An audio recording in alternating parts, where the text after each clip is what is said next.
It's all right. Yeah, so we're both there. Here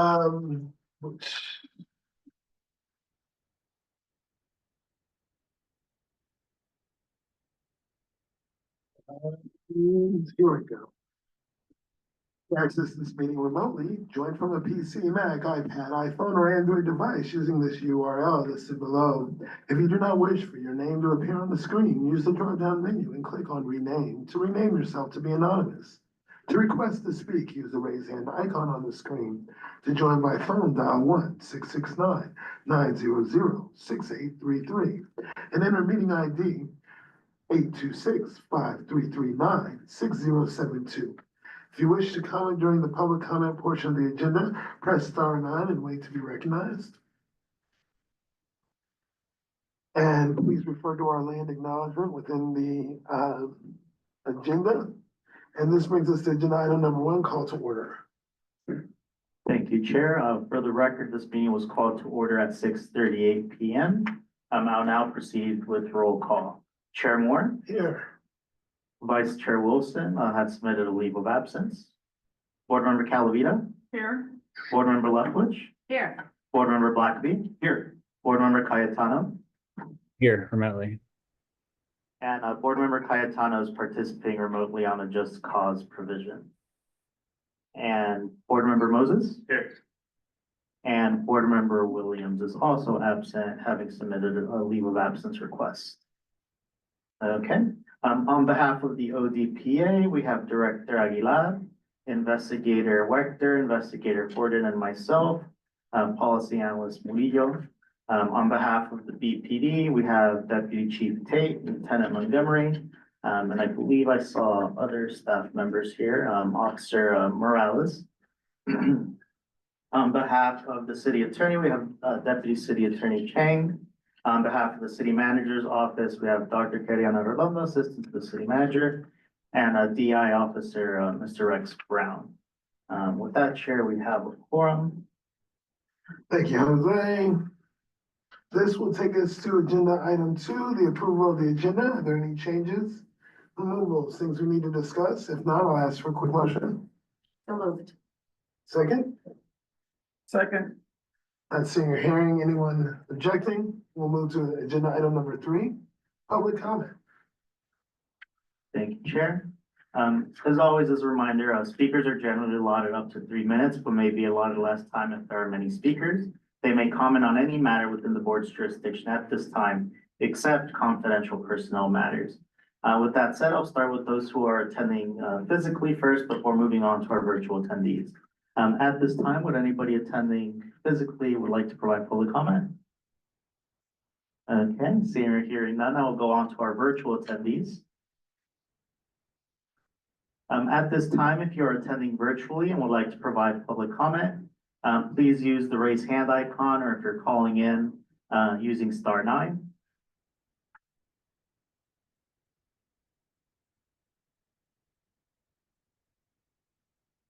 Chair, at this time, I do not see any raised hands. Thank you. That takes us to agenda item number 4, approval of the minutes. We're looking at the minutes from the regular meeting of September 11th, 2024.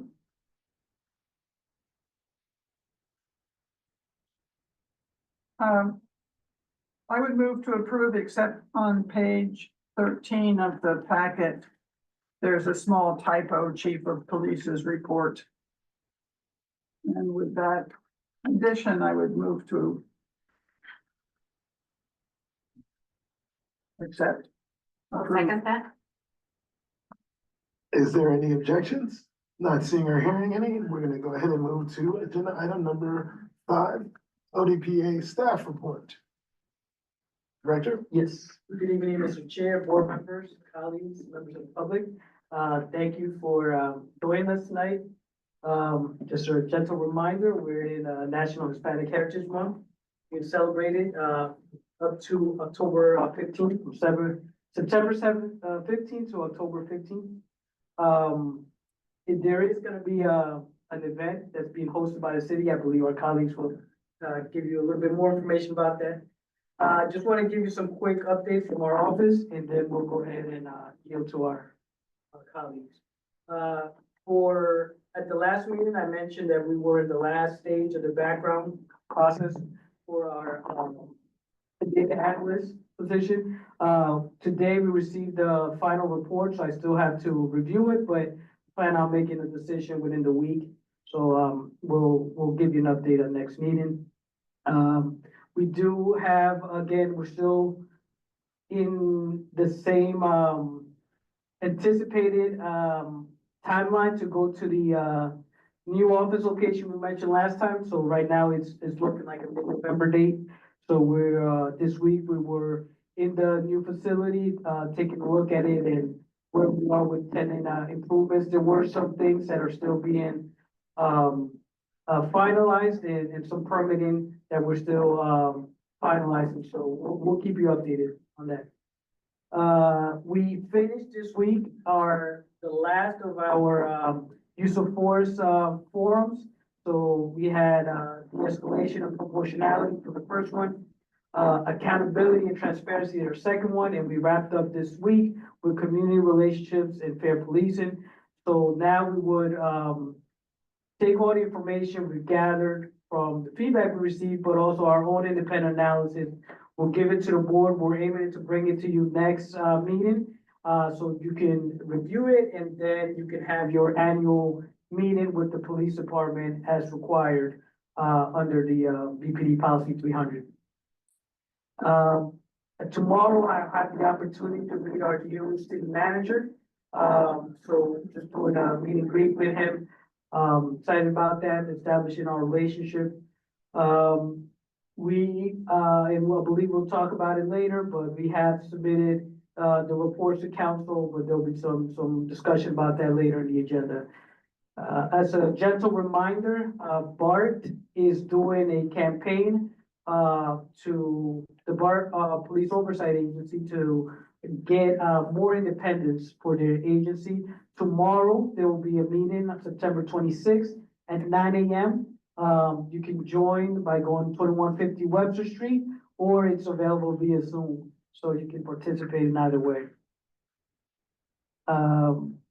We have, still following up with posts regarding access to the e-learning portal, but in addition to that, we're going through the videos and categorizing it for the board members and, just indicating which section of the charter, they would, satisfy in the same way we've done with the NACO videos.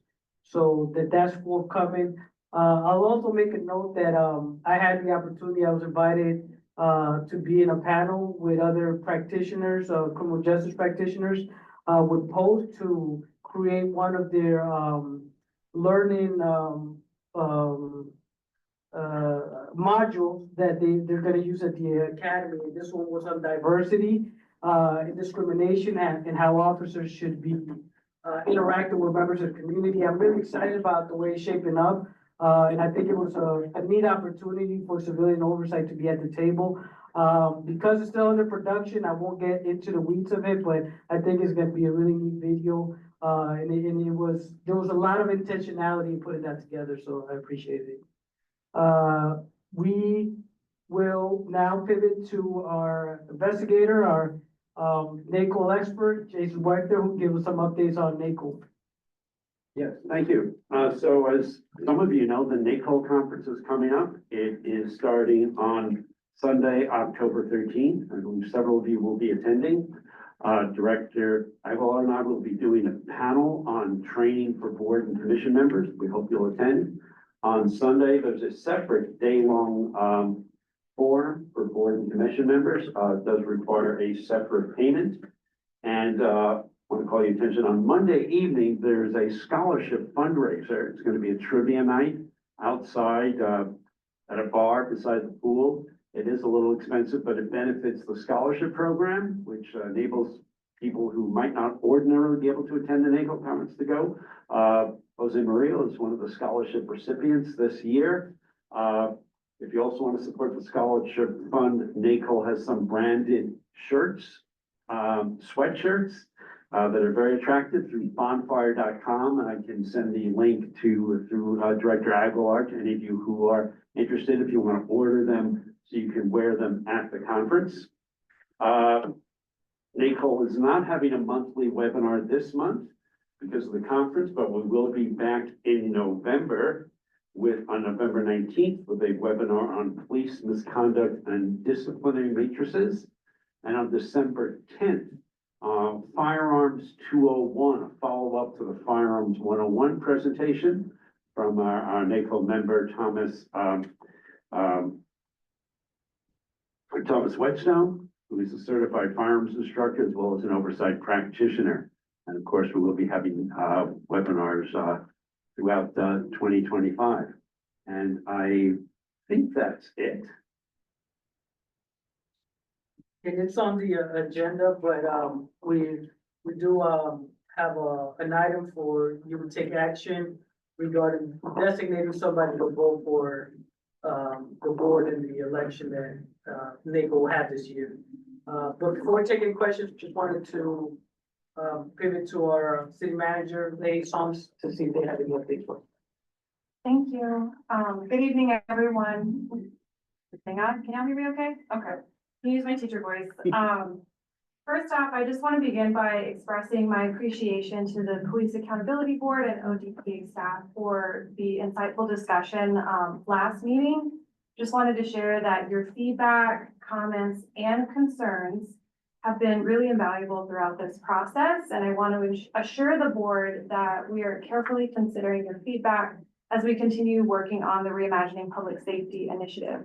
And while I do want to acknowledge while progress does take time, we are fully committed to advancing this important work and deeply value the community's investment and our continued partnership in this effort. I'm also excited to share that the city manager's office will have dedicated Reimagining Public Safety and DEI division tables at the upcoming Harvest Festival. I believe that's at Cedar Rose Park on October 19th. This is going to be a great opportunity for community members to learn more about our efforts, engage with the work we're doing, and save the date for our Reimagining Public Safety update that is scheduled for October 29th. So that'll be I think we're waiting to confirm it at the agenda and rules, but we're tentatively scheduled for 3:30 as a special meeting on October 29th. In addition to at the Harvest Festival, informational handouts and resources, we're also going to have a fun, family-friendly craft activity. So please spread the word on that.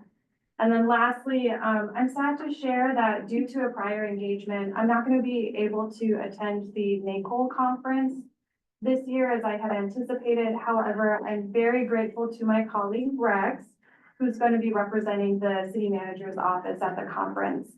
There's a lot on the program. I was able to take a sneak peek that I find really intriguing. I deeply resonate with this year's theme, progress, preservation, and perseverance. As a former poet in a past life, that alliteration is quite powerful. And I'm confident that Rex is going to bring back valuable insights from the conference. And I just really look forward to learning more when you all return. And I'll pass it over to Rex for his announcements and updates. Thank you, Carrie, and I look forward to being in Tucson with you all. On October 2nd, to Director Aguilar's point, we'll have from 11:30 to 1:30 the celebration for Hispanic Heritage, and the mayor will be a speaker there, as will we have a high school student speaking from Berkeley High will grace us. Jeff Buell from Health, Housing, and Community Services. And we're really fortunate to have Laura Valdez as our keynote speaker, whose decades-long experience in nonprofits and government, especially as Executive Director of Dolores Street Community Services, East Bay Agency for Children and Genders and Sexualities Alliance Network, to have her there for our festivities of the day. So we do have a lot of activities. We believe that we'll have a dance troupe there as well, but more on that as we get closer to the event. So look forward to seeing everyone there. And I'll give it back to you, Director Agnew. Thank you, Mr. Chair. We're happy to take any questions that we can answer at this time. Board members, now's your time. Any questions? Open the floor. Wow. Oh, Well well, done. there'll be food, there'll be food. Okay. Calavera and Cafe Plakano, All right. small bites. That sounds like a great way to end that agenda item. And that takes us to the staff report.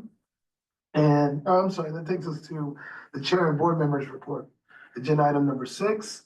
And I just want to, say congratulations to the director for his collaboration with Post and creating the module for learning with civilian oversight and diversity. That's very cool. That is being the tip of the spear.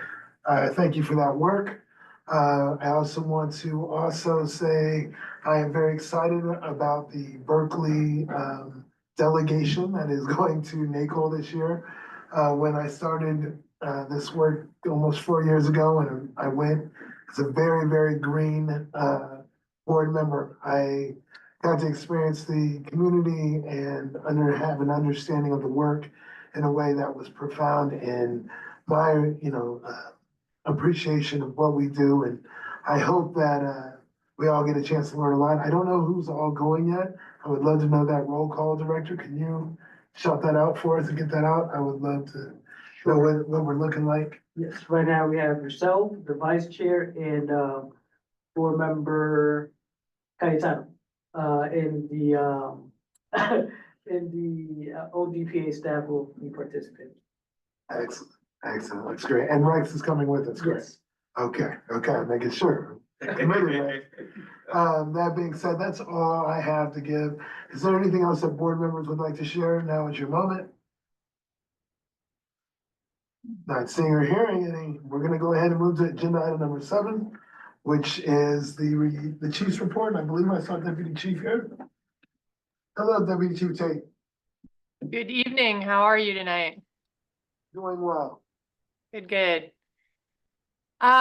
So I was looking over cases of interest for the past few weeks and wanted to be really intentional with the things that I was sharing and try to connect it to the work that we're doing. While it's also important to share some of the tense and ultimately dangerous situations that officers navigate, I'm trying to come up with a balance there.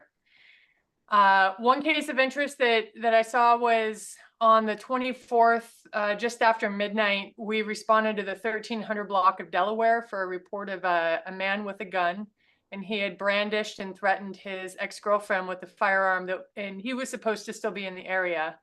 Our officers approached the scene, and the suspect started his vehicle and drove towards the officers. They ordered him to stop, and fortunately he did. And during the investigation and search of the area, the officers did locate a loaded firearm, and then ultimately, post Miranda, the suspect admitted that the firearm was his, and he was arrested. Cases like this, I think, are good for us to keep in mind, especially as we're doing our work connected to areas like the conversion of our pursuit policy and that important work. Because it provides these real-time sort of what ifs. And then just yesterday morning, BPD received reports of a vehicle collision involving a pedestrian and an AC transit bus. And this was up in the area of Zachary's Corner at Waring and Derby. Officers arrived on the scene to find an older man who had sustained a head injury, and he was transported to Highland Hospital. Ultimately, the bus was making a turn there, and that investigation is ongoing. I call this out because these cases tend to cause great community concern and garner a lot of questions around roadway design and traffic safety, which is connected to our Vision Zero efforts and our partnership there. In serious injury and fatal crashes like this, part of our work is to share the crucial details of the investigation early on with our Vision Zero partners, which include transportation engineering, so that we can work together to figure out whether or not there's something that they can do in the way of a quick build or something, so that we can work on our shared mission of reducing serious injury and fatal collisions in the city. So this work is underway right now. Looking at community engagement, this week our Community Services Bureau visited an elementary school in our city, and the team discussed vital bicycle and pedestrian safety tips while also providing students with valuable information about the roles that police officers play within their community. They also explained the difference between emergency and non-emergency situations so that they could better understand what's going on within the department and who to call. In the coming weeks, the team is also going to arrange a short field trip with the school so that the students can come and have a closer look at the various divisions within the public safety building. And this will provide a hands-on experience that will hopefully further enhance their understanding of the police department. And then on the training front, I wanted to highlight some, you get the theme here this month, some traffic safety and enforcement, as well as education efforts. Over the past few years, we have been receiving ongoing complaints of a lot of overweight commercial vehicles traveling through the city, primarily up Cedar Street. And we have traditionally relied on grant funding support from the Office of Traffic Safety to collaborate with commercial enforcement officers because we haven't had that training in-house, and we relied on that work from the Highway Patrol. Last week, we were able to send 4 members of our traffic bureau to Commercial Vehicle Enforcement School in Fairfield. And this training provided our traffic officers with the knowledge, application, all of the enforcement of commercial motor vehicle laws and regulations that we're hoping will allow us to address this area of traffic safety that the community has been connected to for some time. Also, and this is where the theme comes in, September has been Pedestrian Safety Month in California. Our traffic officers have done 4 pedestrian safety operations, and we have 1 more scheduled next week. And these operations are focused on the most dangerous driving behaviors that put our pedestrians at risk. And those things are generally things like speeding, illegal turns, failing to yield, and running stop signs. I did have a couple follow-up things. Board member Cayetano had asked a couple questions last week. I'd like to ask, I can either give you those updates now, or I'm happy to communicate with you in an email, whichever you prefer. I'm sure the board would like to hear, if you don't mind. Sure. So one of them was you had asked whether or not hate crimes were up for Palestinian establishments and sort of what work is being done around that. And looking into it, I wanted to point to our transparency hub, and I myself went back and took a look. We have some pretty amazing information on there. All of our hate crime data is linked on there. And then additionally, I think we're working on an update to be able to provide hate incidents as well, so that it's all shared publicly. I am aware of one business that had multiple incidents of vandalism, and that was classified as a hate crime. That report came through a customer of the business. It didn't come through the business itself. So our Community Services Bureau did reach out to the business and in order to do that investigation. And the other thing I wanted to point to is since the conflict, there have been 2 incidents related to anti-Palestinian individuals, and about a half a dozen, I think, related to anti-Jewish sentiments. So that being said, there has not been an uptick since in the last couple of months, and this data is current as of August. And again, all of that reporting is available online for everyone. The other thing was in regards to whether or not the department had a policy regarding homeless encampment cleanups. And in light of everything that's coming out with the city policy, we don't have a standalone policy just regarding encampment cleanups per se. We do have a special order, and that's 1100.1.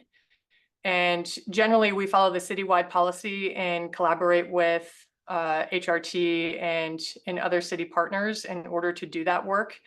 We will be reviewing our own policy related to this, or the special order related to 647E, which is the lodging and public property. So we're just going to make sure that everything that we do is aligned with any newly formed administrative regulations, and those things are still being worked through and have to be addressed.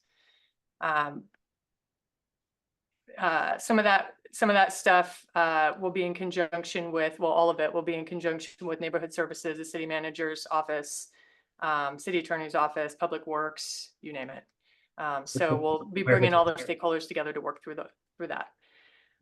That is all I have generally. Do you have any questions? And then I have one follow-up thing. Just a quick question. Yeah. Do you want to jump in Is- quick? Yeah, 647E is a special order or is it a? Okay. 647E, I'm sorry, is a California penal code, Oh, and okay. that is related to lodging in public. Okay, thank you. You're welcome. And then I did just want to say I'm going to stick around for the introduction of the ABLE training, and I just want to let you know that we have Officer Mahalchek and Detective Morales here for that piece, so I'll be sticking around for that. Excellent. Deputy Chief, I have a question. When you talked about the first incident with the bus and the car and the pedestrian, can you clarify at this time who was at fault? Was it the car, the bus, or the pedestrian? I don't have any of that information. That it is actively being investigated by our traffic bureau. Thank you. You're welcome. Board Member Blackerby? Hi, Deputy Chief Tate. Question on the Citygate study. I know we're going through, again, just following up from last time, our own kind of review, digesting of it. Thanks to the ODPA for coming to us tonight with some thoughts. Just curious kind of where the chief and the department are in their review and kind of next steps there, just to kind of help us understand how you guys are thinking about it and what you're doing next with it. That's a great question, and we are still in the process of digesting everything and going through and looking what our priorities are. We haven't been able to come together with all of our command staff yet to have a formal discussion about the recommendations. Board Member Calvita? Thank you, Deputy Chief Tate. So, as you no doubt know, the San Francisco Chronicle over the last week has 2 front page articles about clean record agreements across California. And Berkeley was mentioned there not as having such agreements, but as partially disclosing to the reporters. It was not clear to me, but my question to you is, has the Berkeley Department in any recent past that you're aware of, negotiate these clean record agreements with officers who retire before being terminated for misconduct? Not to my knowledge. Could we perhaps refer that to the chief as well? Absolutely, ma'am. Thank you. Board Member Moses? Thank you, Deputy Chief Tate. I wanted to understand the elementary school visits. Do you do that for all elementary schools? Is that something that is an area that we can expand on? Sure. Generally, that comes through our community services bureau. It could be the school has reached out and asked for a visit, and then generally working with the school, find out topics of interest for the students and whatnot. So we will do what we can as staffing allows to be able to go and visit.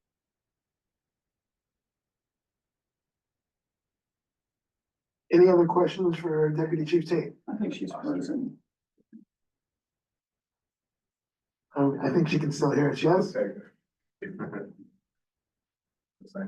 That's a great way to end the conversation. Yeah. Last question. Okay, thank you, Deputy Chief Tate.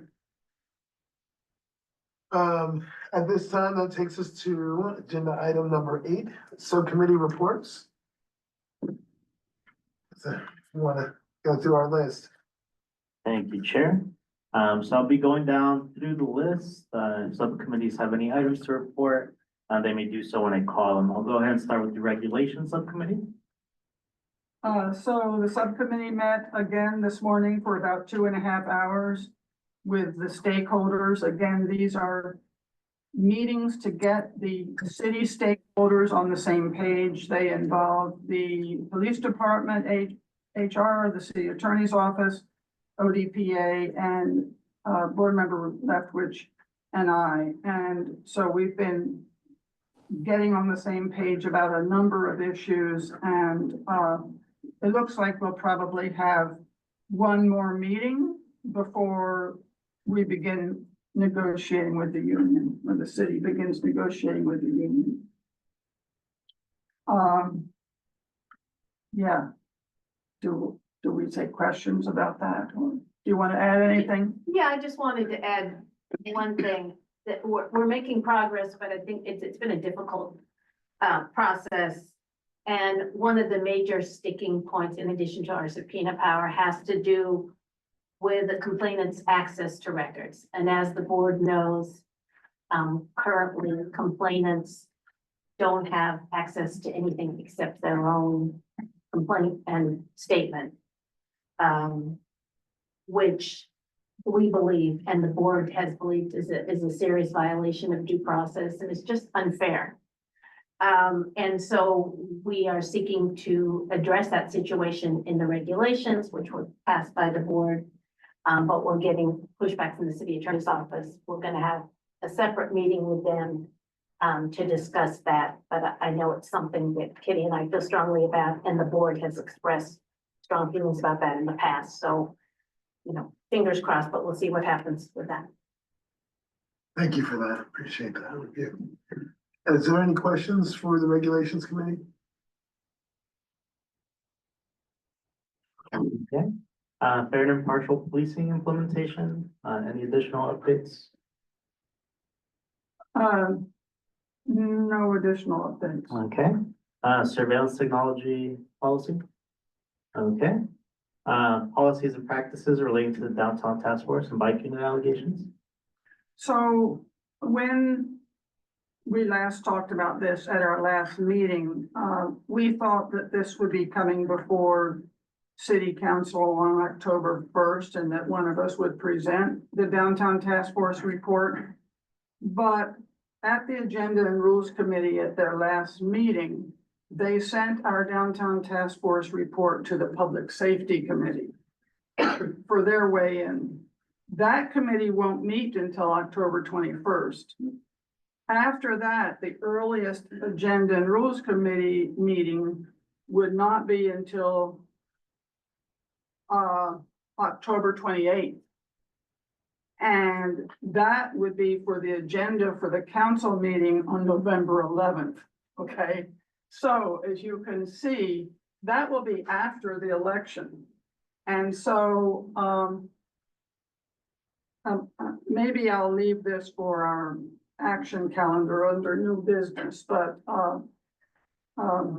I've spoken with the chair and the director about the possibility of simply withdrawing that item, and maybe even the fair and impartial policing report until the new council is seated. It hardly makes it much sense to do it before a body that's sort of not going to be the same one as would implement such a thing. We have a number of very important recommendations that we're making to council for council action, and it makes sense to me that we should wait for the new council. Anyway, we'll talk about that under new business. That's my report on. So it's not going before council on October 1st, to make a long story short. Okay, thank you. Body worn camera policy committee. Okay, conflict of interest. Okay, and then for policy complaint 2023 PR 003, I did want to provide an update. The Vice Chair Wilson and I connected earlier this week, and we will be presenting some preliminary information so we could bring back to the board. And this is just as a follow-up to the inquiry presented by the Vice Chair during our last meeting. So just want to leave that there. Regarding now moving on to the policy reviews committee. Yeah, I can provide a quick update on that. So the policy committee is focusing on the vehicle pursuits policy, and we are going to be resuming our meetings. The subcommittee will be meeting on October 10th, and then we'll be meeting with the department reps on October 24th. Mm-hmm. And staff is also working on a data component for that as well for the committee. Budget and metrics. We'll have an update during the new business portion. Okay, outreach and engagement. No, we're still working through the commendations. Exactly. Pending item as well. Yeah, is there another batch? Yes. Okay, great, thank you. Yeah. Off-duty conduct. Okay. Operations and processes. Processes. Okay. And do any of our liaisons have any updates? Okay, Chair, that concludes subcommittee reports. Thank you, Jose. That takes us to agenda item number 9, which is new business, and we're going to 9A, PBD presentation on able training. Good evening, everybody. How's everyone doing tonight? Can you hear me? Very well. Okay. We can. My partner and I, we're gonna explain what ABLE is and the training and the process, kind of what we have been going through since about January when we started the training within the department. So I think you guys all know ABLE stands for Active Bystandership in Law Enforcement. And it's essentially to prepare officers to successfully intervene, to prevent harm, and to create a law enforcement culture that supports peer intervention amongst us. Is it not about getting people in trouble, and it stresses the necessity for overcoming the inhibitors which might prevent intervention from happening within policing. During the training, we were taught strategies on how to intervene when we see something within our profession. One of the models I like is the PACT model. It stands for probe, alert, challenge, and then take action. So probing can mean like just making sure somebody realizes what is going on. Make sure you're on the same page and understanding what they might be doing. Alerting them is just telling them what you see, and then challenging them is to challenge them to change what they are doing. And then if that does not happen, taking action, you doing it yourself, or maybe going up to your supervisor and trying to get somebody to change with that intervention that needs to happen. We also have the direct, delegate, and distract model. Being direct is just kind of taking action yourself and trying to stop that or trying to make the intervention happen right then and there. The distract could be giving them a new task on a scene. If you realize something bad is happening, kind of pull them away and make them go do something else. And to delegate, if you realize somebody needs an intervention within our profession, you don't think you are the right officer to be able to do that with somebody, maybe you can find somebody that is more comfortable with that person to maybe start the intervention and get back on the right track. The 3 pillars of ABLE are to reduce mistakes, prevent misconduct, and to promote health and wellness amongst us. So during the training, we were provided like 3 different case studies, and they were real incidents within the police world, in which excessive force was one of them. An embarrassment to the department was another case study, and unfortunately, an officer death was also another case study. The first one for the use of force was officers at the scene didn't realize what was happening and didn't intervene, and the officer kind of snapped and excessive force was used because bystandership did not take place. The partners at the scene did not realize and did not intervene when needed to do so. Another one was just officer wellness. An officer was working too much overtime, just not getting enough sleep, having some issues in his personal life, and did something at a scene that caused embarrassment. It was all captured on camera, and like I said earlier, there was no bystandership that took place amongst the cops to kind of pull that cop away and make sure he got the help he needed, not working so much overtime and getting enough sleep or family time. He was just working too much and he was exhausted and just was not himself. The third case study we learned about was not speaking up was an officer death, and it happened when a sergeant violated policy, and the officers at the scene did not say something to that sergeant, and it was a handcuffing situation, and the suspect was able to get the officers at the scene realized the handcuffs were not on correctly. Person was transported. They were afraid to say something to his supervisor, because it's a supervisor and nobody wants to question that. And they didn't intervene. And during the transport, the suspect was able to get out of the cuffs, and there was a gun in the waistband, improper search. And the transport officer was shot in the back of the head and killed. And that's another thing where bystandership did not take place. I could have easily prevented all that if somebody just wanted to speak up to a supervisor. We also shown social experiments that show. Oh, sorry, I just said echo. My bad. Social experiments that show the statistics about what how many people truly intervene when faced with a situation. And one of the case studies we learned about was somebody was given a task with a time limit, and the instructions were to get this task done within this certain amount of time.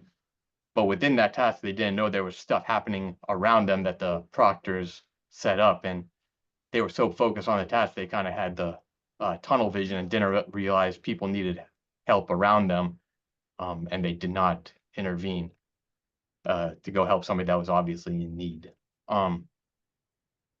It kind of revealed real human responses that people were not realizing they were doing something wrong by no fault of their own, just kind of how the human mind works.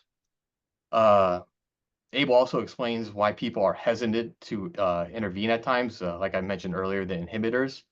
Some of those inhibitors could be rank, your position within the department, or the current law enforcement culture.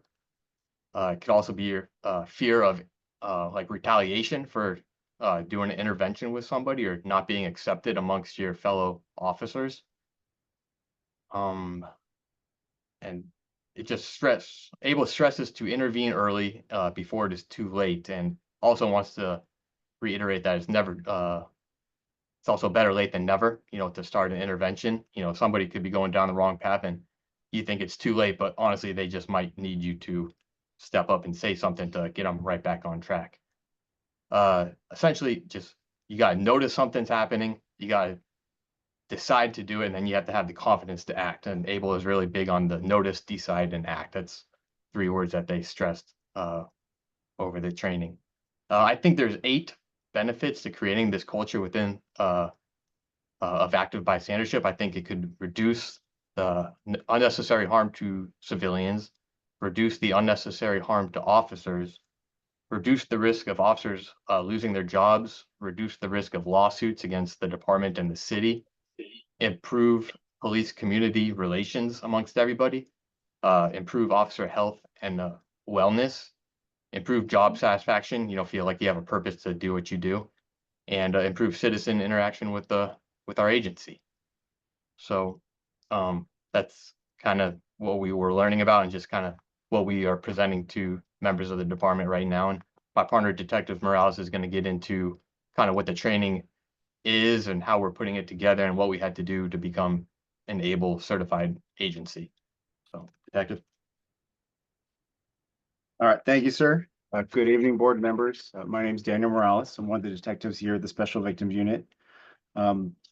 So like Officer Mahalchek said, to be able to join the ABLE program and become an ABLE agency, we had to submit letters of support from 2 community organizations that just affirmed our commitment and showed that we were serious about implementing this and putting this together. And in return, we're going to make sure that those organizations know and understand how we're implementing this and what our progress is through written reports. So we have 11 instructors here on our ABLE staff. And to become instructors, we all went to a 3-day training course. And there we learned from the ABLE program's national instructors. And we were also able to meet with some of the directors and program staff from ABLE itself. Implementing it to the department, it requires initial 8-hour in-person training for everybody and 2 hours of annual training every year after that. And ABLE only requires that we teach this to sworn members, but we have made the decision, we're teaching this to all members of the police department. And that's everyone from dispatchers down to the records clerks and fiscal staff too. So everyone's getting this training. It really is valuable for everyone and really applicable to any job. The curriculum is kind of geared and focused on law enforcement, but these good things are great for being a part of any team. Each class has no more than 30 students, and we got 2 instructors, and it's part of our regular training schedule. This is something that isn't just, who's available. Everyone's ordered in. We have a schedule when we're going to make sure everyone has this training by the end of the year, right? The good thing that I enjoy about the class is that they really do require student participation and really good interaction, right? In some ways, this class almost kind of teaches itself when you ask students, hey, what's this situation? What does this look like to you? Everybody's had this job. Everyone's been part of a team before. Everyone understands, yeah, these are things, these are reasons why I would do this. These are problems I see. I totally recognize what's going in that video. And really, we're just facilitating discussions or just kind of eliciting some examples that people are feeling comfortable to share. We do teach the curriculum as provided to us by ABLE. We're not really allowed to kind of go into anything else or add in something that we've experienced, but we can definitely elicit that from students, and that's a really valuable part of the training. And another great thing is we're only allowed to teach this to members of agencies that are accepted to the ABLE program. So we are ABLE instructors. We are allowed to teach this class to people, but really it's only at places that have accepted and made this commitment to ABLE. We're not going to teach this to anyone who doesn't have this commitment from their command staff or their leadership that this is something they support and we're accepting this culture change and we're moving to it. As part of that, we have an anti-retaliation policy here at Berkeley PD, which makes sure that anyone who intervenes or steps in a situation isn't going to be punished or targeted. I know that's a question that always comes up in class, right? And it's really easy and really, really great to point out early on, hey, retaliation isn't accepted here. What we're really trying to do is the opposite. We're trying to make sure that everyone feels comfortable doing that. Everyone feels comfortable intervening. And really, by the law and our policy, there are actually some times where you can be punished for not intervening. There are times where you may see some obvious use of excessive force. The law actually requires you to take some action, right? So we're actually moving and pushing everyone to feel comfortable intervening and taking action. Part of the ABLE program requirements is that we have a physical and mental wellness program available to employees. We have several of that, some that we've been doing for a while and kind of more updated ones, like our partnership with O2X and the Employee Assistance Program. We also have a peer support program going on here. And really what ABLE comes down to is that there's no new intervention reporting requirements on the agency. This isn't something that you're required to do every day. This is a culture change, and this is a discussion amongst members of our team.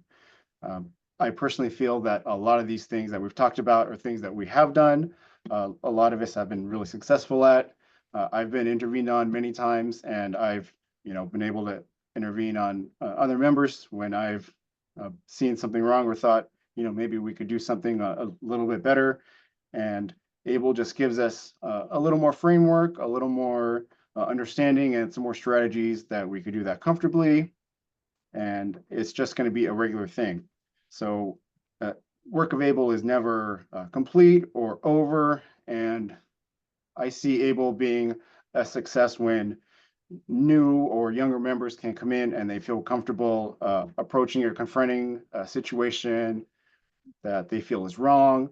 And also that person that they're confronting feels it's acceptable and it's okay that somebody else has noticed something wrong and they're okay accepting that intervention.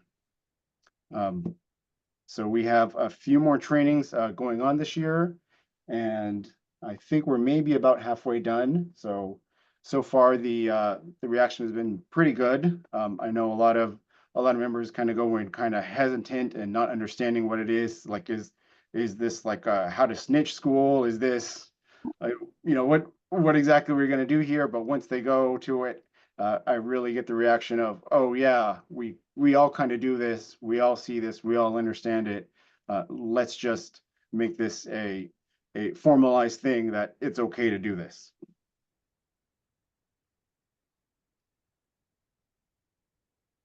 Does anybody have any? Questions? We've got a few for you, but thank you so much for that presentation. That was really thoughtfully laid out, and we appreciate the time and attention.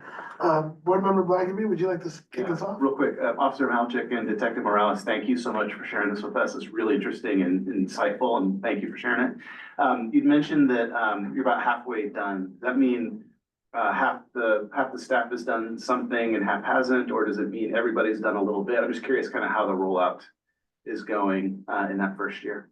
So about half the department has received the full 8-hour training and have got the initial blessing Great. that they are able certified. I think I wrote down, we have done 5 total trainings with about 25 students at a time, and I think we have 4 more to go by the end of this calendar year. And there might be some stragglers that have missed it just from, vacation or whatnot, but they are going to be required to do it. But I assume by the end of the year, probably 95% of our agency will be completed with the initial 8-hour training. And then every year they are required to do a 2-hour refresher training through ABLE, and ABLE will provide us with those materials to train. Thank you. Board Member Leibowitz? Yeah, I'm just wondering how the program will be evaluated, and will the interventions be tracked or documented in some way? The interventions won't be documented in any way, but for this program to be, a success, and how we know it's doing good is if we were just talking, if you're willing to accept an intervention, or if you're willing to be intervened upon, I guess. If Detective Morales sees me doing something wrong, I'm not gonna criticize him or come at him for questioning me, but just be willing to accept what he's saying and, oh yeah, he might be right on this one, and then kind of accept that intervention. So if people at this department are willing to be intervened upon and do an intervention, if they feel the confidence, I think that means this program has been a success. So there won't be any formal type of evaluation of the program. It's more just an attempt to change the culture, and you'll just see how it goes. I can add to that. I think that one of the things that we can always use as a metric is use of force complaints on officers. And then as they're talking about officer feedback and surveys as to how and whether or not officers are receptive to the intervention, those types of things. And I think this might also neatly align with some of the early intervention stuff that we're talking about. So those are some of the things that we've discussed.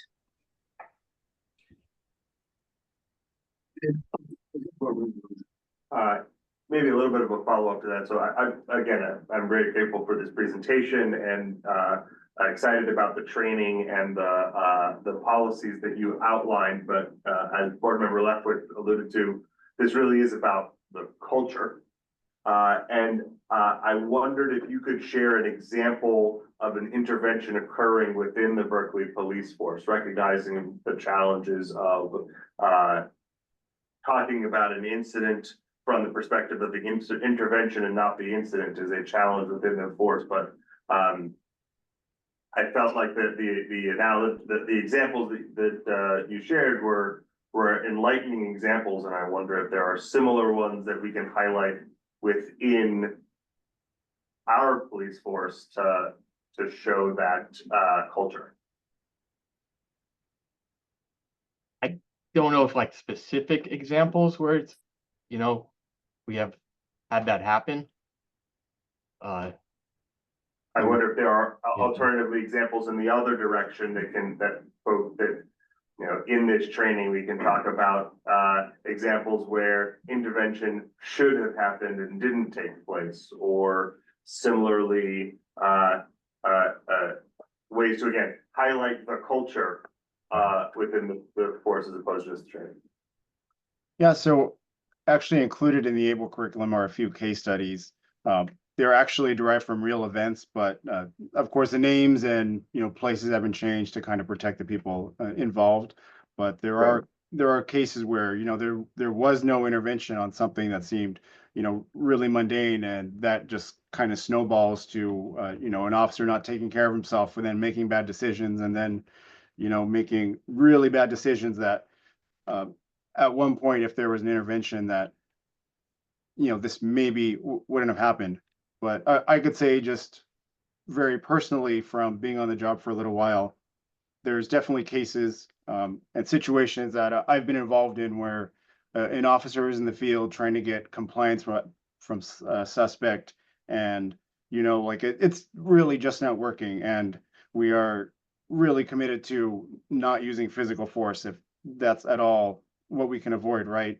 If we can verbally persuade someone to get in handcuffs or get in a police car, we're going to take that 100% of the time.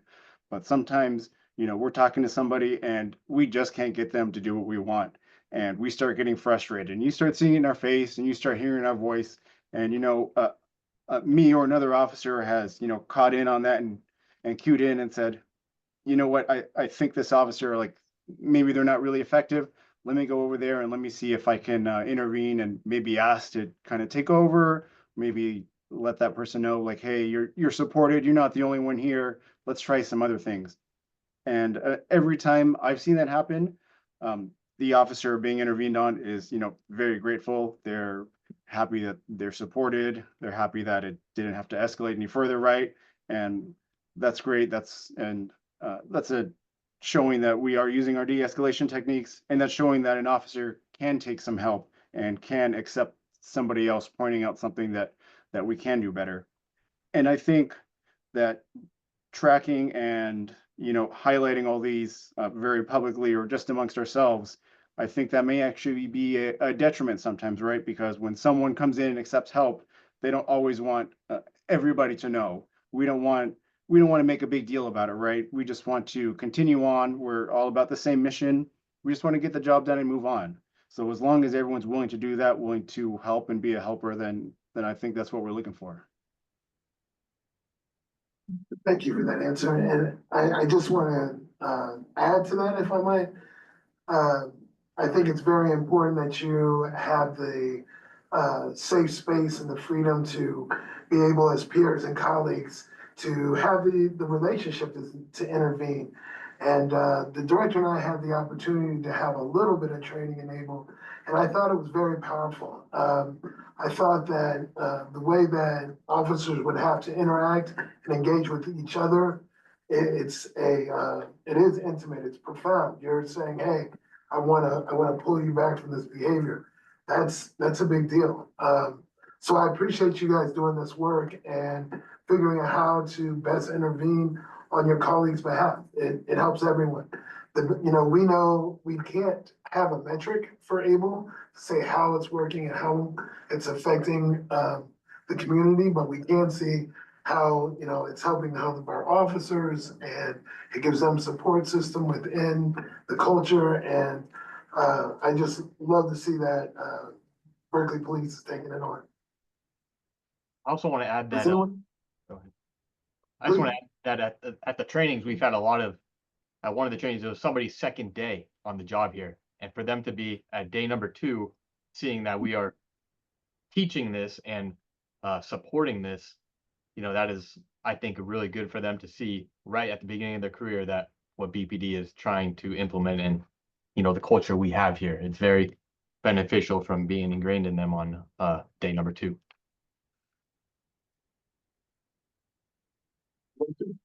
Thank you again for the presentation.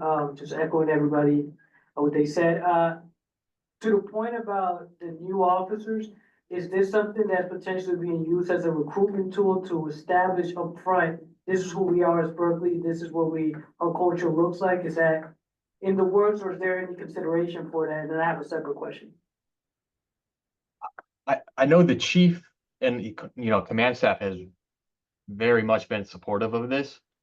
And, with their support, and somebody's wanting to apply to our agency, just seeing what we're about, that is a good recruitment tool. I believe that if the command staff and the upper ranks here are supportive of it and they want to buy into it, I just can only see that as a benefit to wanting to stay here, work here, and be here. And I'm looking at the website, I filtered for this public information or which agencies are able certified, and I'm seeing 36 in California. In the Bay Area, it's about 5, including Berkeley. And these are raw numbers, so I don't, but I'm wondering, I know that you said that you don't train agencies that have not taken on this initiative, but do you foresee it impacting your relationships with the nearby agencies you work in, applying some of this? And how does that look like when you have mutual aid agreements and efforts that you're doing jointly? Do you feel like this is something that can be utilized in those environments? Yeah, definitely. I mean, just in Berkeley, how many police agencies can be at a call with us? It could be the campus police, could be BART police, East Bay Parks, us covering Oakland. I don't know if they are, off the top of my head, I don't know if they are enabled agencies, but we're often on calls with them, so we're able to intervene if we see something, or accept their intervention if they see us doing something. That's definitely how we can work with them. And if just a small little tidbit, if they take it, I consider that a win. Thank you. Any other questions? Thank you so much for your time and for your report. It was very enlightening, and we enjoyed it as a board. Thank you. Thank you. Have a good night. And that takes us to new business B, discussion and action regarding the presentation of ODPA police reviews.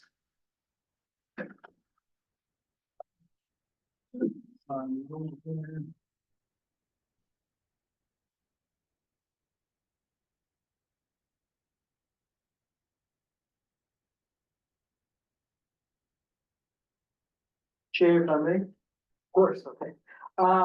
So just given a gentle history on this, I think one of the things that the board has discussed is that we have a backlog on some of these policy reviews, the different reasons for that. This particular complaint, I think, speaks to some of the issues that we have seen in terms of the transition from the PRC to the ODPA and PAB.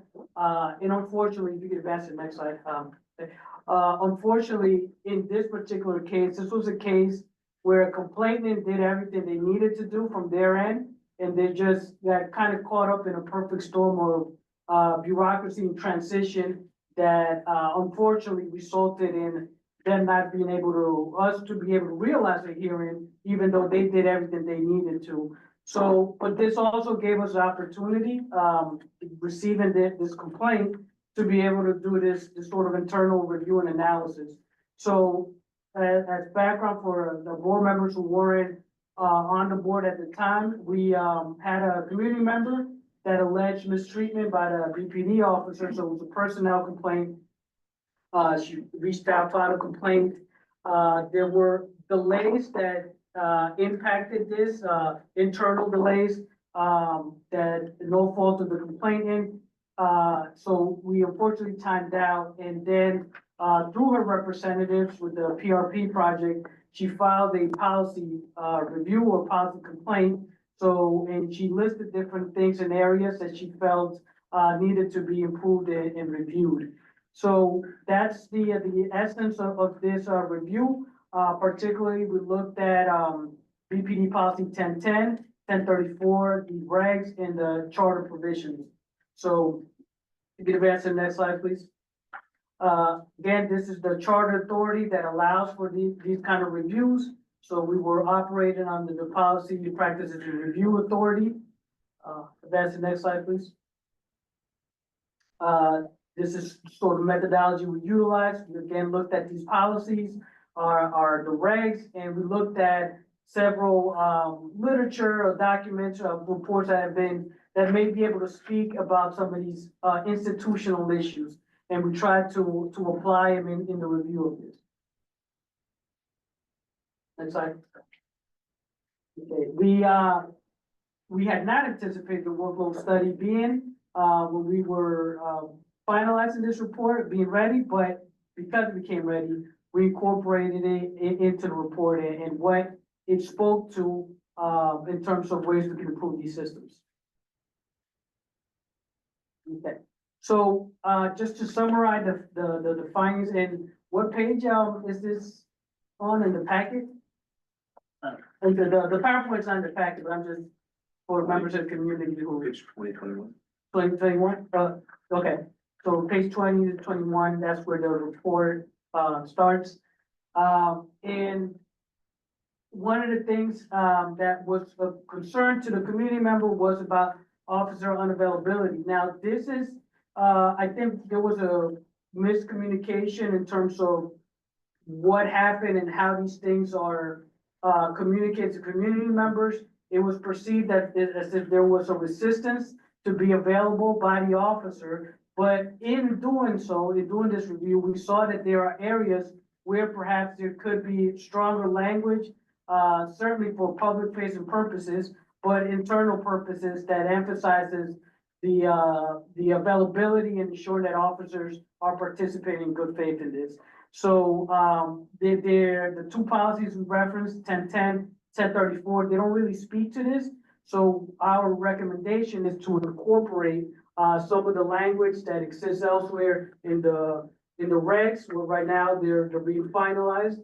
So once that's completed, to also incorporate that into the BPD policies, but also ensuring that it has the consistency of the charter embedded in these policies. Also acknowledging, next slide, the workload, considerations that we have to consider as these two different agencies.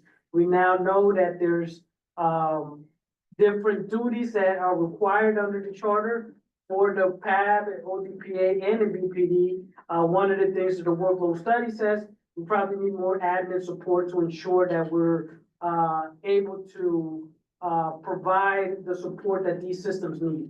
So, I think this is a good opportunity to emphasize, some reports or some of the recommendations of workload study. And the procedural timelines, this is my observation, here, they're very stringent. We have the 120 can be extended to 195, 240 being the drop dead deadline. That's short of the year requirement or the timeframe that the state law requires, the government code. I think there's an opportunity to revisit that. Some of the things I think can help that we have done over the last, 2 years that we've been operating. We, I think, in strengthening communications between the departments. We have a second investigator, that's reducing the workload, internally for us, but there's still areas where I think it may be beneficial to consider extending this 240-day deadline. That again will require charter amendment, meet and confer, so it's not a today thing, but I think we have enough data to consider this. We also done some comparative analysis. Other jurisdictions utilize the state code, so it might be an opportunity to tap in, more, holistically into what's being done around the state in this area. Okay. And could you go to the, recommendation slide? So just some light recommendations that we make here, amending these two policies, BPD policies, ensuring that that's embedded, codified, that the prioritization, on the attendance at the PAB hearings. It may have been, misinterpreted or perhaps even miscommunicated, from our part to complaining why the hearing didn't take place. But I think it's still helpful to ensure that these policies are reflecting the responsibilities of the officers, as they relate to hearing. And right now, they really speak to the internal, hearing process that BPD has in 1034, and it doesn't really, speak to the PAB hearing process. So it might be a good opportunity to amend that. Again, recommendation down the line for the board to consider a potential charter amendment to see if the 365-day is the more realistic time frame that we can utilize for these kind of investigations. In improving communication protocols from our end, making sure that community members are well acquainted with our process, that they understand what our timelines are, when we have to notice officers, that we have to provide 14 days notice at least, provide the packet ahead of time. All these things that I don't know that they were properly done in this particular case, we need to ensure that we're communicating effectively. And I'll continue to say this, that I do think we are strained for resources in different areas if we want to fully realize the promise of the charter. So this is something that I'll continue to bring up to the board and the council, so we can ensure we have all the technological resources, human personnel that we need to do what the charter wants us to do. So I'll stop there to see if there's any questions. Concerns. I'm gonna just open it up. Any questions? Board Member Cayetano? Hi, thanks for bearing with me online remotely. I'm speaking to you all. First of all, Director, thank you for your transparency and speaking about the delays and your challenges in meeting the timeline that you set for yourself. I think that the changes that you noted are good ones, and we should endeavor definitely to complete our policies within the calendar year, like within like 12 months. I think that's a good goal for all of the ones going forward. And I also think it speaks to your need for new admin. I'm really interested in the tolling provisions and officer unavailability. Could you just speak a little more like systematically or like systemically about how the negotiation for these meeting dates work? Because I imagine that you propose a date and they say we're unavailable in those dates. And it's not in that instance that you can sort of claim the exception, the statutory exception. So at what point can you claim the exception? And if you want to claim the exception and they say you cannot, what happens then? And who does that decision go to? And I appreciate the question. So there's different layers to this. So like if the 121.95 now achieved, it impacts the whole operations here. And it makes it difficult to do the hearing for the board. So we were strained. And in this particular case, we had a backlog and we had just gaps in service that were provided to the community. So we were just late into getting to a place where we could have this particular hearing. But there's also different, as I mentioned, different layers. The officers are obviously entitled to representation and we want to respect that. But so it's a matter of coordinating. We have the officer schedule is provided to us by the Berkeley Police Department, so we know what days are on duty. But there's case law that also speaks to them having representation of their choice. So it's also a matter of coordinating with the representative at the time. So that has also created some issues in some circumstances. Again, we're trying to get ahead of it. Identify, in this case, we didn't identify potential tolling provisions that could have applied. There's multiple officers, and if it's out of jurisdiction or if it's collaboration with different jurisdictions. So again, things that we're now doing a lot better weren't done in this case. But the other component to this that just came up in our regulations discussion meeting that I want to follow up with the chief. I want us to get to a place where, from the onset, from the noticing standpoint, we already telling police officers there's an opportunity, a possibility for a hearing. Please be advised. These are the potential hearing dates if we go through the timeframe as required. So that way, we're also noticing them to ensure that their representative of choice will be available on these potential dates. So again, this is something that just came up today, but I'm going to follow up with the chief to see how we could put that into practice. But I don't know if that fully answered your question. So Just one more follow-up. So if you have a deadline that you need to meet because of the statute, the code, the 295 days, right? And you say that we have to meet it within this time frame, and then the officer says, well, my representative can't meet until day 325, so I'm not going to meet without him. Are you able to apply the tolling provisions in that instance? And if they say you're not able to, how do you go about getting a tolling? How do you go about tolling it without their consent? So that's mainly my question. Sure. Do they have to consent to it? It's a case by case scenario, but we try to, especially when there's time, we'll see if we can give an alternate date. If we're really close and, we'll say, hey, we're willing to do this date that you're choosing, please sign this tolling agreement. So that's something that now we have institutionalized in any time that they want to go beyond, the shortest time frame that we can potentially offer to them. We say, if you want to go beyond that, please sign this tolling agreement to ensure that we're not being sort of penalized in the process for this. Again, case by case scenario, it might be the situation where their representative of choice may not be available. So now we have to assess based on the current case law, would we, if we continue, the officers available, would we be able to continue with that date? The case law indicates that the spirit of it is that officers shouldn't game the system, so they can't be changing their availability, saying, oh, I'm gonna do this date, and then now you're pushing this out further, and now timelines are being missed. But it's very fact specific, so we take all this into consideration.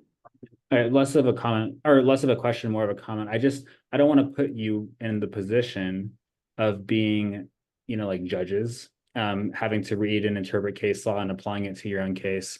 I would rather you be advocates for the community members and making sure that officers come to the table.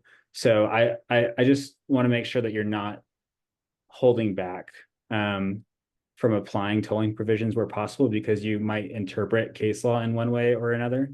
And instead, that's sort of like what I'm getting at when I'm asking who's making the decision. So if there is a close call, I just hope that you're looking for the opportunity to continue to pursue what you need to. And I would just uplift our city attorney's office. We do tap into them when it gets really close like this. We see what the best available legal advice we can get, and then we make that determination based on the information we have. So we're not necessarily disconnected from the legal realities of these things. Director. A lot of the focus in the first recommendation is around the scheduling of the hearings. Is that really where the rate limiting factor is? Are there other concerns about other investigative steps along the way where you would need similar support or strengthening in terms of language? Is it just really the hearing part that you're concerned about? You sort of have the tools you need on scheduling interviews and further steps in the process? Yeah, I think where we run into trouble, the 120 is a realistic time frame if we have all the evidence we need on day one. But because we don't have direct access to somebody's records, we have to rely on when they get back to us. Sometimes if it gets extended, they have 10 days to provide the information to us, but it might be an extensive record or might require more research. So that would potentially impact our investigation. There's no tolling provision necessarily for that. So we're trying to work it out. We're being mindful about the potential delays in the investigation process to mitigate any issues when we get to the hearing process. Okay, yeah, I'm just thinking there's so many links in the chain that get you to 240. Right. And if all you're doing is focused on, if there are any other concerns earlier in the chain, that also helps give you more time on the back end. So but it feels like your focus is on, at least in these recommendations, your focus is on participating in the hearings and make sure those hearings get scheduled. So if you think that's sufficient to address, I think that's fine. That's all I'm asking about, Yeah, and perhaps our scope was just guided more by the complaint as written. So, but I think that there's certainly room for those larger discussions. And again, if we fix a 365, it may mitigate a lot of these different issues, because then going from 10 days of not getting the records to 30, they can be mitigated more than considering a 120 time frame. That would take a charter amendment. Yes, We're talking about years. Yeah. Yeah. So, I'm just laying it out with the in possibilities. the meantime, I think that these, policy number 1010 and 1034. I mean, I don't know, maybe the policy committee is already overextended, but it seems like some of us should work with the department to get some of the language from the regulations in those policies. Yeah. I would make that motion. Would you, Would you or did you? I do. Okay. Just checking it. so just to clarify the motion, is that to accept recommendations 1 and 2? I don't have them listed that way. So is that, I'm looking at I'm looking at the PowerPoint. I'll get that back on the screen. well, it's to work with the department on, policy number 1010 and 1034, which are the policies that talk about availability of officers Okay, for the PAB reviews. Do we have a second? I'll second. Can I just ask a quick question before we vote? Sorry. Chair, are you there? I can't tell if you're nodding or. Yeah, with you. Go ahead. Just on the recommendation about the policy director, has there been an instance where an officer has refused to attend some part of the investigation or hearing, or like, because one of the recommendations you make is to make sure to mandate it right in the policy. So I just want to know the history there. I would not characterize it as a flat out refusal, to participate in any of this. More so as I need this representative here and I can't, my representative's not available. So it's like, I'm willing to go, but my rep isn't. So it's one of those sort of silent refusal, if you would call it that. But, I haven't seen anything as definitive as like, I'm not going at all. Thank you. On the motion that's on the floor, like, what action are you, do you need us to take? Because I wouldn't necessarily limit myself to just those recommendations. There's also 6 next steps that are listed there. I mean, what do you need from us to move forward? Because I think this all looks well written and sounds reasonable. So, accept the report as is. I mean, what power do you need us, to take? What actions do you need us to take? Right, well, as board member Calavita mentioned, that the charter is a longer project, so that's, perhaps something you could continue to explore. But yeah, I mean, I don't know how you want to, Because you also have, structure your motion. yeah, because there's also, improving communication protocols, increasing resources. I mean, Well, these are, my motion yeah, sorry, go ahead. speaks about, I mean, these are 2 discrete policies that need, tweaking. Yeah.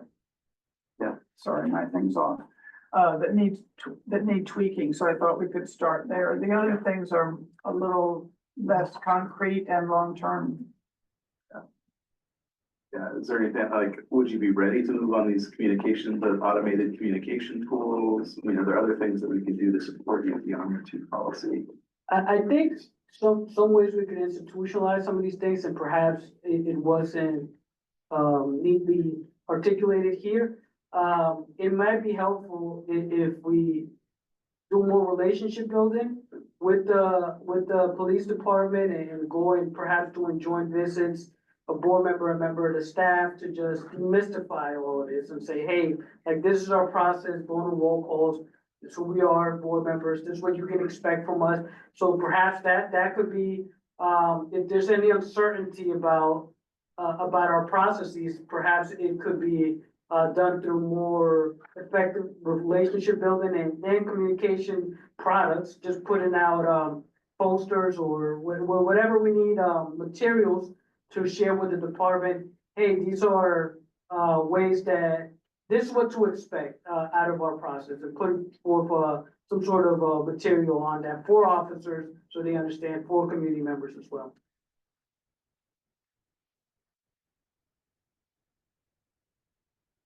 I guess, and then the other piece that could be done is, again, I know, in the last budget process, it was sort of a hurry up and, right, kind of put together the proposal. If there's any more long-term kind of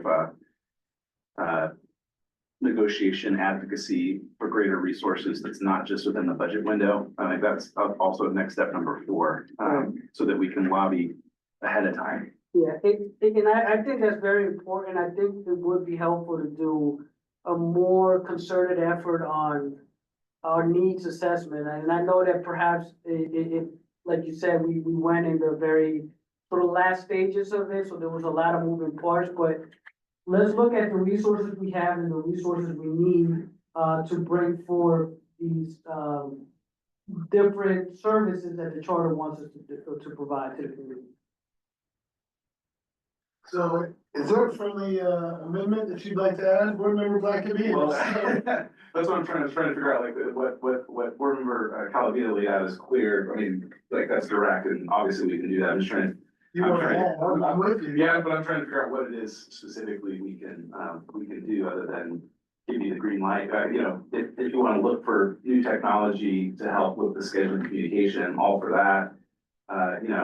But again, I don't think you need us. I mean, you got your own power to sort of do that. You don't need us to do that. Same thing about, advocating for more resources. You obviously don't need us to do that. So, It helps.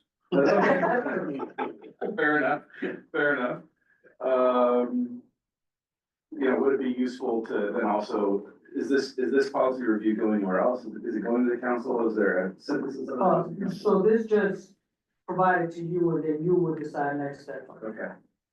Because the other thing we could do is, whether it's a cover letter or, it's something that's like, hey, based on what we're seeing here, make sure we're getting investigations done with the timeline. We're looking at a charter amendment. We realize that's gonna take a while longer, but what would also help in the interim is an addition, some additional, we need to sort of define what it is. But to help alleviate sort of these problems, we think an additional staff person or something would be useful and log that over. I'd also be supportive of that kind of communication to council if we think that's also what's coming out of this. That would be useful. You agree? So, okay. So I would just add on to former colleagues' motion with forwarding this with, to council with a request that we to be defined by you. Greater budget support to help use staff, the investigation, make sure they get done in a timely way. Is that clear enough? I don't know. No, I didn't understand. I guess what I'm saying is. Forward the entire report or just? At least, it could be the report with a letter on it that says, based on this, there's a more thorough kind of discussion of this policy review. One thing that's emerged from it is we think that to make sure we get all the investigations done in the timeline required, we either need to shift the timeline longer, which we can't do because it requires a charter amendment, or need some additional staff support to make sure investigations get done. So it's basically an appeal to the council during the next budget cycle to give greater support, staff support to make sure we get investigations done. Board Member Calavita, will you accept that? Yeah, I don't think it's a good idea to forward the report. Okay. But I think it's a good idea to use this example. Sure. The fact that it's so hard to get our investigations done in the time frame without the resources that we need, that should go into a budget. The next time there's a budget request, that should be part of the really important. So to amend my own, so the communication to council with that request to refer to this policy review, doesn't have to be the whole policy review that goes with it, but just like, we're learning, Right. Here's another limitation here we need. Right, but not include the That's fine. entire report. That's fine, just to keep it simple, keep it like a 2-page letter as opposed to a 40-page report. Part of this is Manitoba, Yeah. and so. Okay. So that's I guess the friendly amendment would be a letter to council asking for greater budget support for these investigations in the next budget cycle. Asking for it now or In the next budget. in the next budget? Well, it's possible in the next budget cycle, because the question is, It'll be. I'm still unclear. Now Are is. we asking to send the letter now or for? send a letter now. to put it on the To give table. them the heads up. Yeah, saying this is coming, and here's why, we've just done this study and seen this, and it's causing problems, right? Like we documented an issue here. And so we're making a request for more support for investigation. I just don't think it'll be considered before the next budget cycle. I think that's my main, we should send it now. I just don't think it'll be acted on over the budget cycle. Okay. Do you accept that from them? I will accept it. Thanks. I'm, Are you okay? All right. Board Member Cayetano, your hands raised. Just another friendly amendment on the policy side. I mean, if we want to funnel it to the policy subcommittee to interface with the department, might procedurally be better than we might be able to get more traction there to actually change 10-10. I don't know if that was your initial focus. yeah, the motion was to work with the department to do that through the policy committee. Yeah, I guess my friendly amendment was to ask the subcommittee to do that as opposed, but okay. Right. I don't know, I feel like we're so underwater. And I don't know if I put this at the top of the list personally, but. Okay. I know it's, I'm just gonna put this out here. I know you guys are a little, it gets tentative, but I said we might need a subcommittee to deal with this. But the facts are here on the ground, we're probably gonna need a subcommittee to deal with this. Policy is backed up. Is that fair to say? Yes. So as an organization, as a body, we're gonna have to find a way to relieve some of that pressure. Any volunteers? What are you asking to volunteer Well, for? we're gonna have to have somebody who liaisons with the department over these policy recommendations that we're gonna put into play. Specifically for. For these, yes, Chair, we do have a live motion. If the intention is to create another subcommittee, that's another we one. recommend another motion Okay. just to make it clear for the record. I'm totally fair. Why don't we do the first vote first and then we'll see what. Okay, so on the motion to work with the Berkeley Police Department, to amend policy 1010 and 1034 and send a letter to council forwarding the recommendations, if I said that correctly, regarding additional staff. Okay, with the second, it was motioned by Board Member Calavita. Board Member Moses, do you still want to second that motion? Okay, I'll now proceed to the roll call vote. Board Member Blackaby, Yes. Board Member Calavita, Yes. Board Member Cayetano, Yes. Board Member Leftwich, Yes. Board Member Moses, Yes. and Chair Moore. Yes, The motion carries, 6 yeses, and then we have 2 absences. Okay, and then Chair, you have another motion? well, I'd like to put the discussion out there before we make the motion, so let me get 2 minutes of your time right now. Our policy subcommittee is backed up and needs relief. They're doing a lot of tough work right now. Is there a space in our work here for 2 or 3 of us to come together and try and work this out?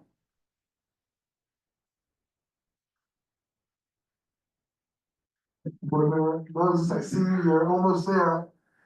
I'm trying to understand if what you're talking about is a subcommittee No, of it would policies, be- or you were talking about, A Sorry. subcommittee that focuses directly Sure, on these, yeah, I will volunteer. excellent.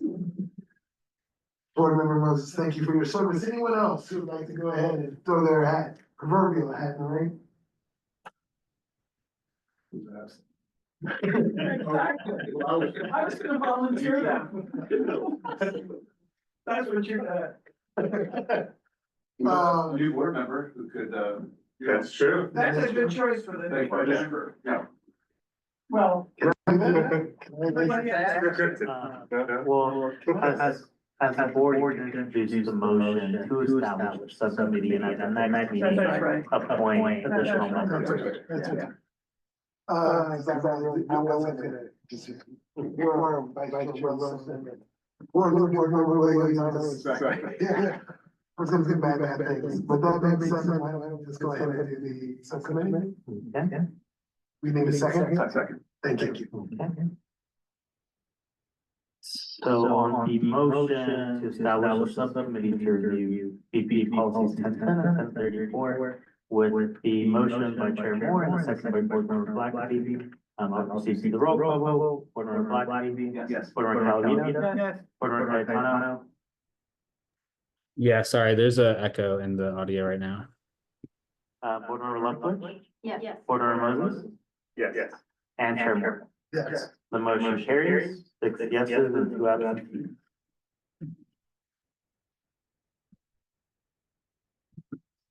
Take us to our next item.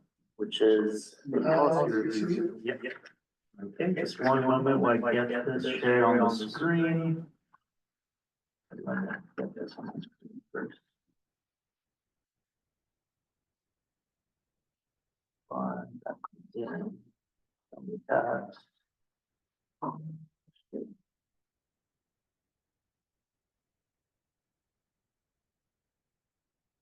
Okay. Okay, so this presentation is for a policy review report for ODPA number 2023 PR002. Derek, do you happen to have a page number handy on the packet? On page 54 of the agenda packet.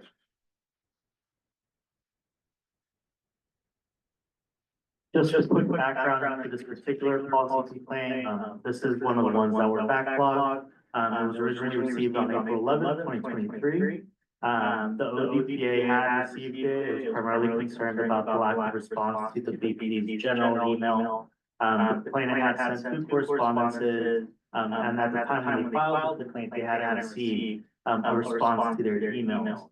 Their first email concerns an incident of death to one of his neighbors, and the other one, he expressed some personal safety concerns, as well as it appeared to be a report of an attack by a property manager of some sort in his building.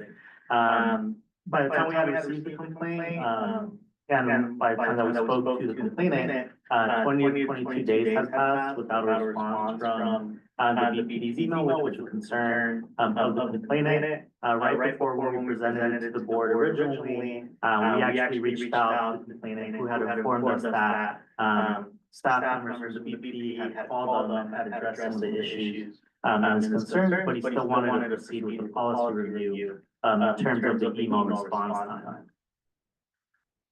So when approaching this policy review, our objectives, again, we're doing this review under section 125(17)A of the charter, and we were essentially requested to examine BPD's email response policy.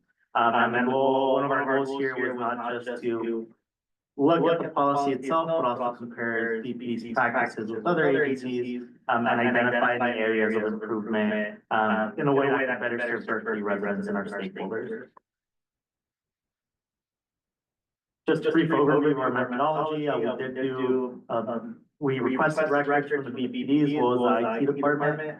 Again, we asked for the email monitoring practices, the policies, and any reports that exist, as well as just general information about who monitors the emails. The IT department provided us with data on the number of emails that were received, who they were received for, and the subject lines of those emails, just to give us a bit more context to the type and number of emails that the BPD general email was receiving. Seems like I get some feedback issue, audio issues for members participating online. I'm not sure if that's something we can resolve. We might just need to move the speaker a bit. Back.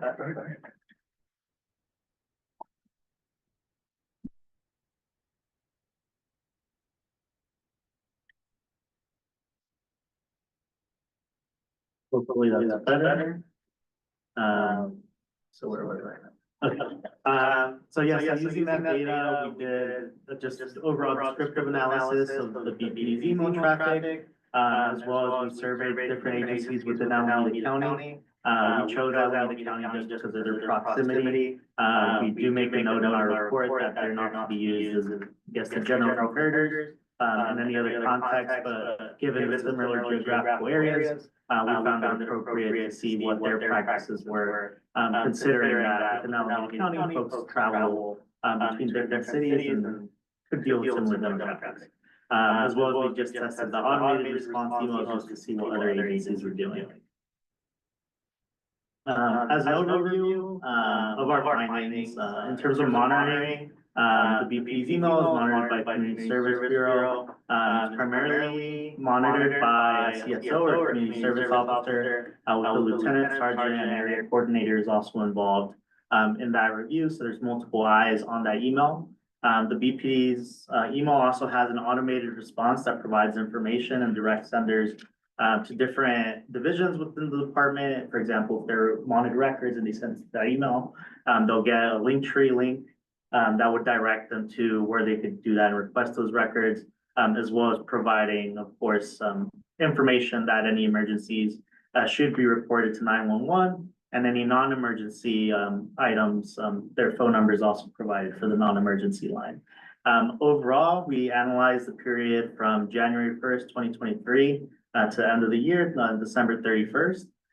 In the data that we received, there were 10,884 emails that had gone to it. There were 2,357 emails that were read. Of course, when we saw that, there was a bit of of interest as to knowing why there is such a high number of those emails not being read. And we looked into it a little bit more, and over 7,000 of those were actually just pure marketing.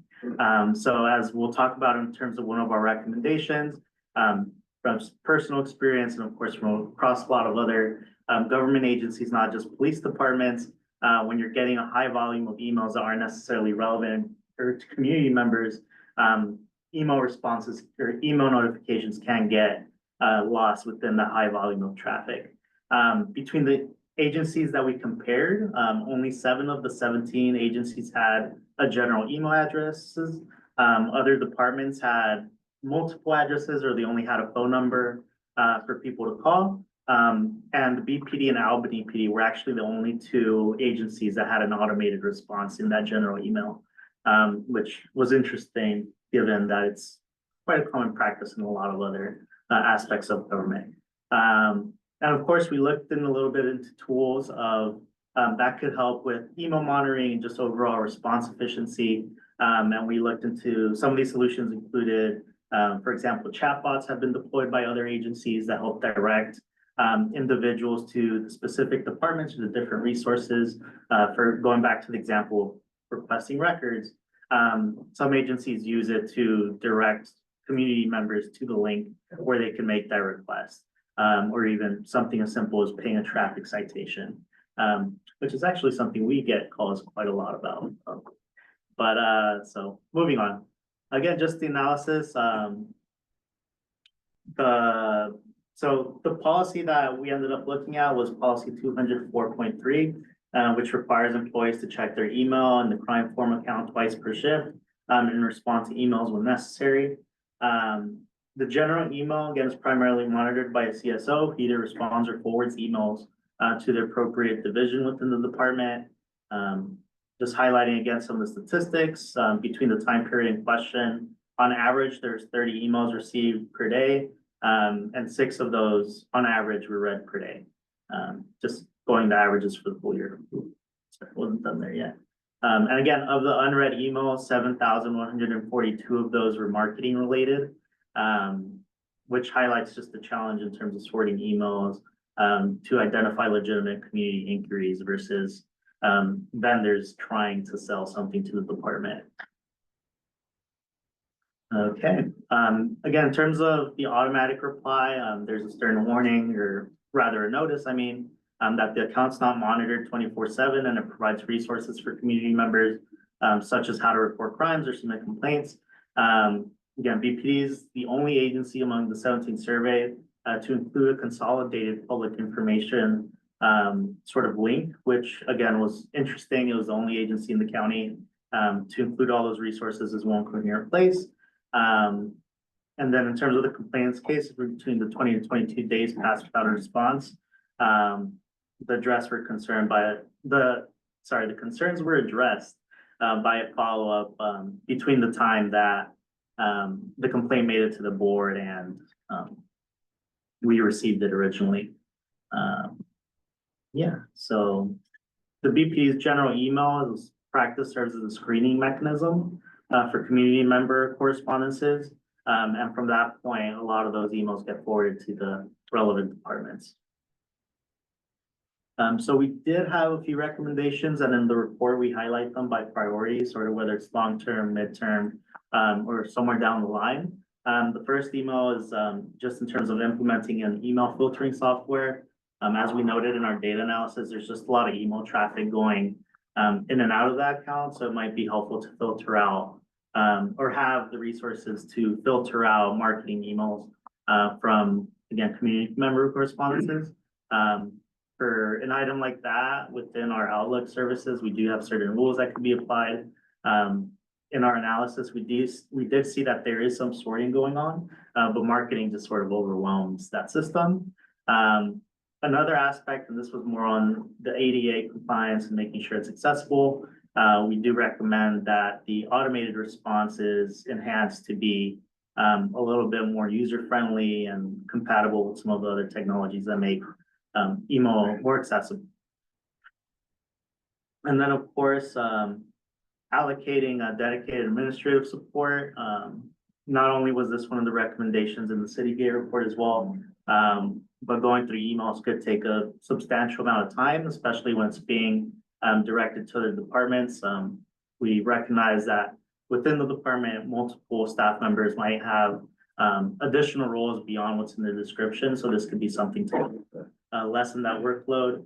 And of course, just integrating communication platforms, email monitoring, and that means integrating email monitoring with other communication platforms, such as a centralized case management system to streamline email handling and facilitate timely tracking and escalation of concerns. And then more of the mid-range is just regular review of email policies, workload changes as time progresses and additional staff is added or additional technologies are adopted. Again, reviewing an optimal workload distribution. This is something that Citygate talks about, and we thought was also relevant in terms of this particular part of our review. And of course, looking for ways to leverage either artificial intelligence for response triage. It's not a novel concept amongst government agencies, and it's actually used quite frequently within the private sector. Again, this is a way to more effectively and in a timely manner respond to community concerns that might be addressed at a higher level. And of course, again, going back to that workload distribution, overall providing ongoing staff training on email management and best practices. So that was a mouthful. Director, is there anything else you would like to add before we take questions? I'll just summarize it. I think both of these just show like areas for improvement as an institution, as a city. We definitely need to adopt more technological solutions. I think this was helpful for us to get a better picture of like how much traffic is being directed at the VPD. And perhaps there's a communications opportunity there. Tell community members, hey, take your concern seriously. These are the realities of our world and our day-to-day. Because in this particular instance, the complaint, it just felt that nobody's paying attention, have a very serious issue. So there's opportunities for us to improve.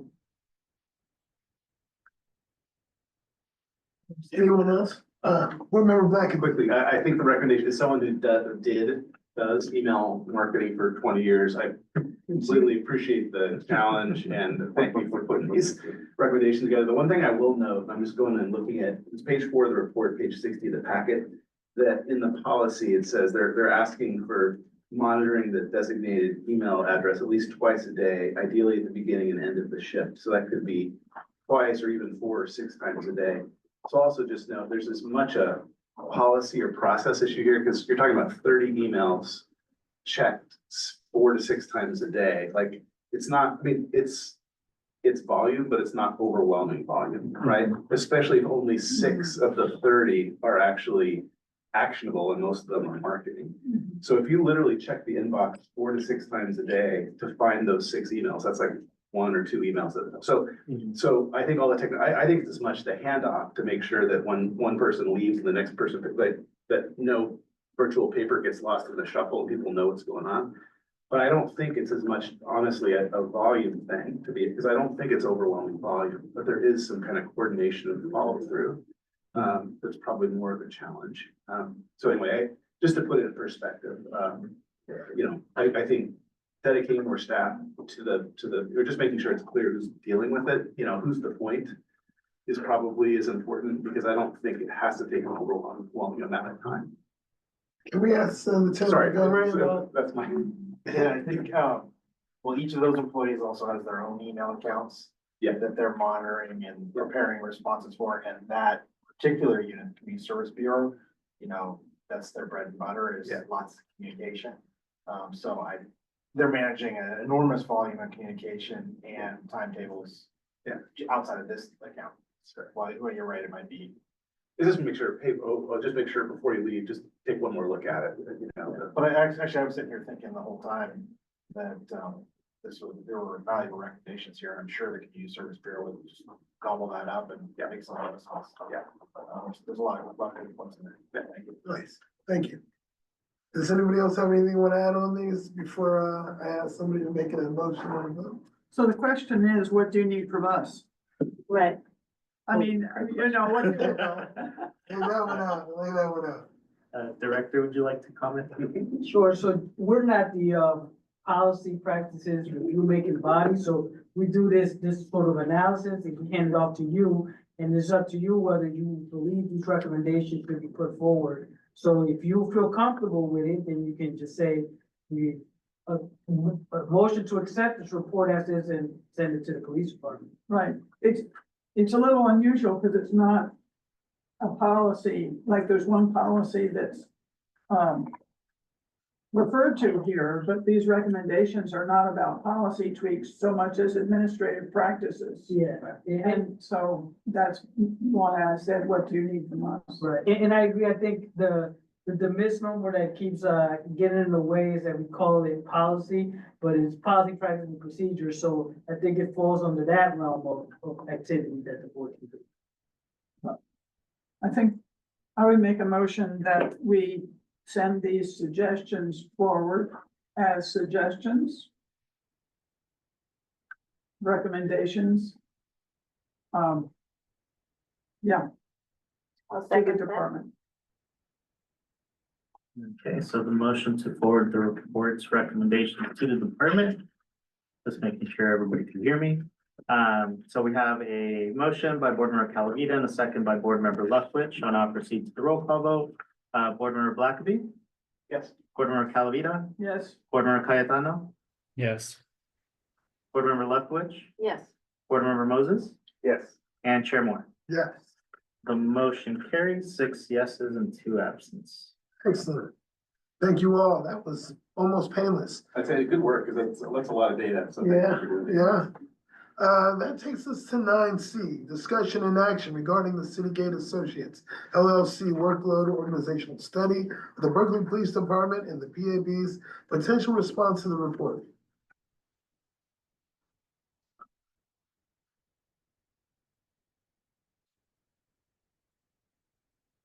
I'll just. Oh, is it just? I'll just speak up then. So we did provide a memo in the regular meeting agenda packet. During the last discussion, there's a particular interest in identifying the recommendations that requested additional staffing. And I'll pass it on to the director. Just saying, we're on page 81 of the packet.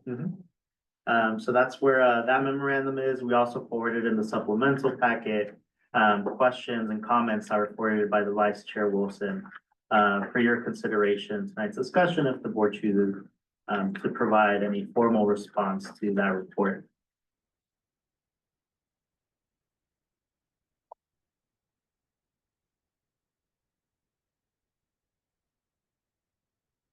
Also, the vice chair she had volunteered if there was a follow-up to be involved. Yes.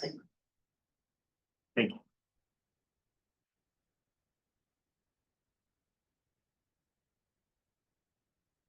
As a gentle reminder too, the chief is going to bring this report at the October 29th council meeting.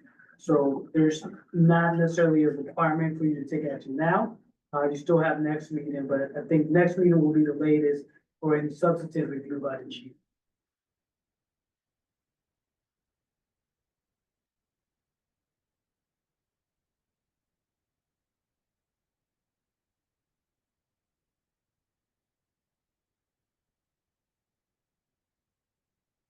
Yeah, should I open this up? You guys are very quiet.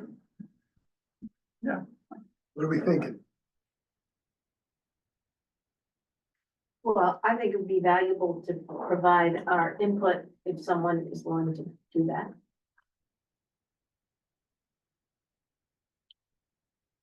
Vice Chair already did a very detailed run through. That's right.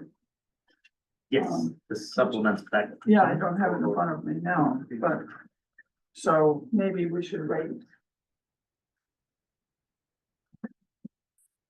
Yeah, Is everyone familiar with the supplemental and vice chair's notes? So we don't have to review? Okay, It does feel, I mean, it doesn't feel like we have a real time constraint on this one necessarily, do we? by next meeting would be the last time we'd be able to get it to the chief before her presentation. So we'd like to get our notes to the chief before that, if we want to do that. We have options here. We don't have to say anything. We were not, no one asked us. We can, I feel like we should wait until our next meeting when Vice Chair Wilson will be here, because I think she has some strong opinions about some of this, and maybe she would even volunteer to take on, and she's already done quite an analysis here. So I think do we have time to wait till the next meeting to? I believe so. We have one more meeting, correct, Director? Yes. Will we be able to address it? Correct. Feels like process-wise, we'd want to have something between now and then Right, to to review. review and mark up. Because if we're creating it at the next meeting, we'll probably run out of time. So maybe, Chair, you could reach out to the Vice Chair and see if she'd be willing to prepare something for the board to review by the next meeting. I can do that. Do we want to start with this memo that she's already prepared? It's not, well, Well, it's a very note, I I mean, think it's she not, could start with this Yeah. to write up something for us. right, but this Yeah. in its current form wouldn't be Right, the right, right right, form. right. But she's already done the hard work, of going through it. Due diligence, but- I think she's asked questions we don't know an answer to right now. Yes, Right. So at the moment, it feels like it's a series of questions that are still unanswered by the report, but.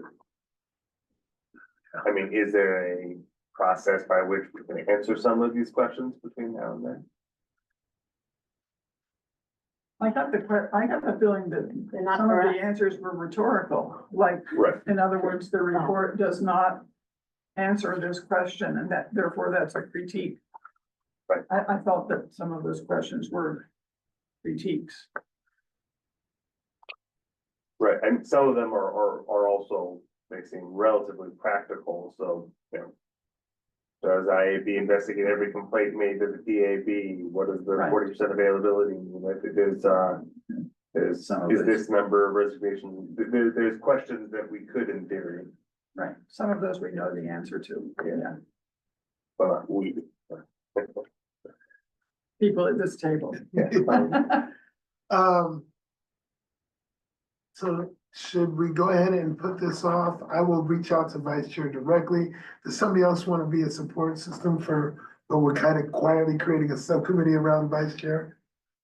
So I know she loves. We don't have to call it a subject. Well, yeah, we can make it another Ask name. if she will present this in a form that, yeah. Okay, but if she does not want to, I'd like to have a plan B here. If she does not have the time.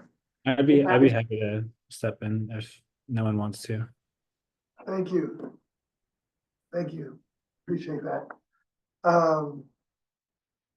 And I will also assist in any way I can from any historical perspectives. I've got you guys. Are we comfortable moving on then? All right, Could I just ask Lieutenant Montgomery what, do you have a sense of the department's response to the report? So we're still digesting it. We're meeting about it, got a series of meetings planned. Some of the items are like, very actionable and easy. Some of them are already complete. Some of them are complete shifts for the department.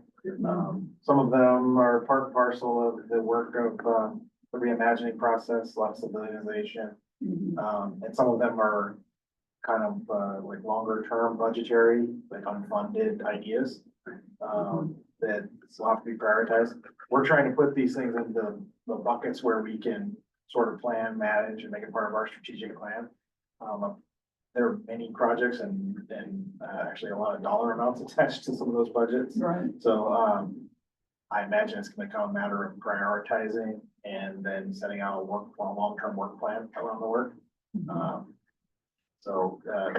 But many of the items have already been completed as well, like they were sort of affirmations of work that we were doing with the reimagining that was already underway and has already been completed.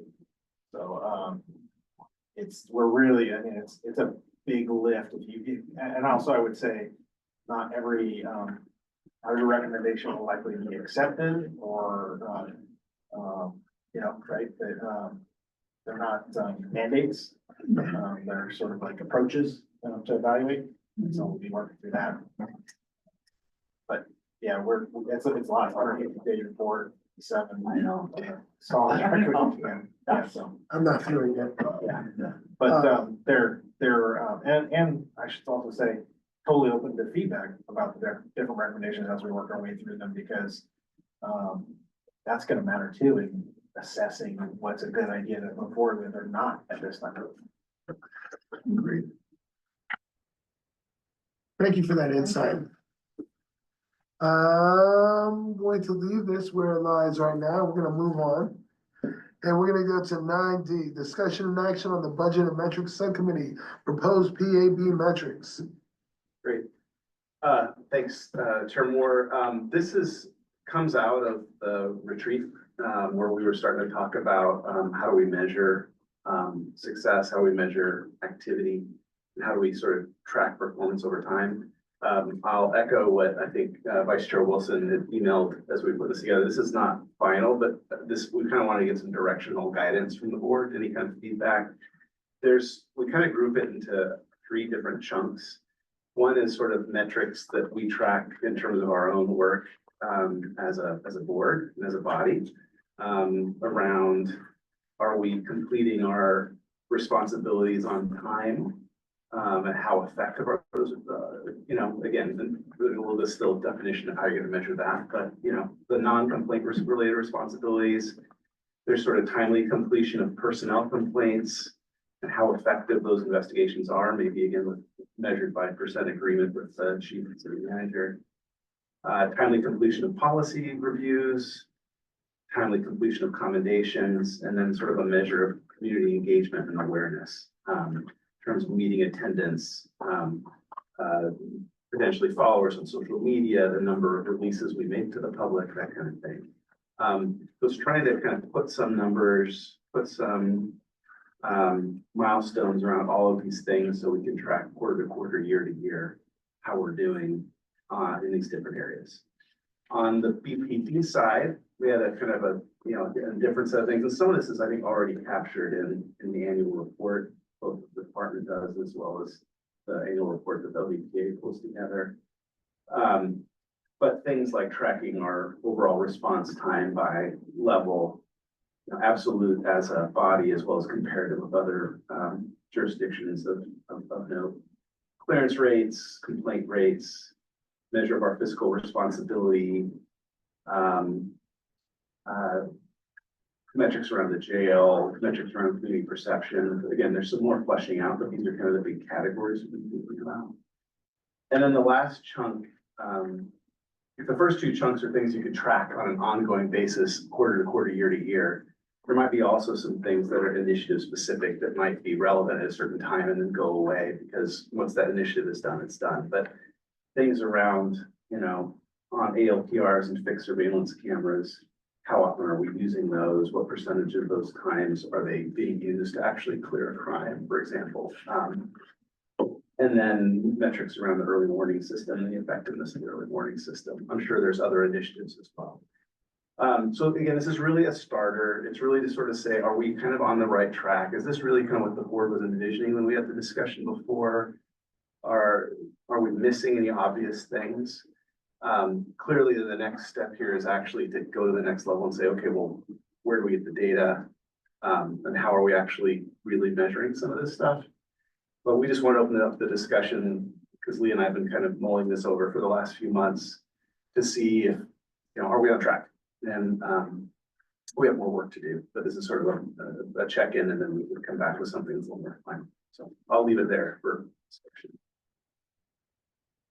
I'll open it up. Board Member Lethbridge. I was just thinking one thing that might be helpful, and I don't think we already do this, is to send a survey to the complainants after the hearing process, just to get feedback from them, and that might be one way to measure, customer service type of thing. We don't do that currently, right? Good idea. And I hate to be a spoiled sport, but we have no authority to look at the transparency and accountability of the jail here in Berkeley. So we have to pull that off.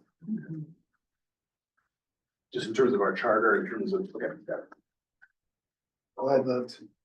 Got it. Why is that? You got here before me, I don't know, but that's separate from, by charter amendment, it was separate from our purview. If I may, too, just Yeah. most of the jail personnel are non-sworn, is that correct, Lieutenant? All but the sergeant and lieutenant, are non-smart guy. So you really have to make that clear nexus that it is still within your charter purview to be able to do something like that. So if you want to do any jail related activity. Obviously, people that get put into jails are put in there by sworn officers. So there's that nexus, but you need to articulate well, I think, if you want to go down that route, because there's no clear charter authority.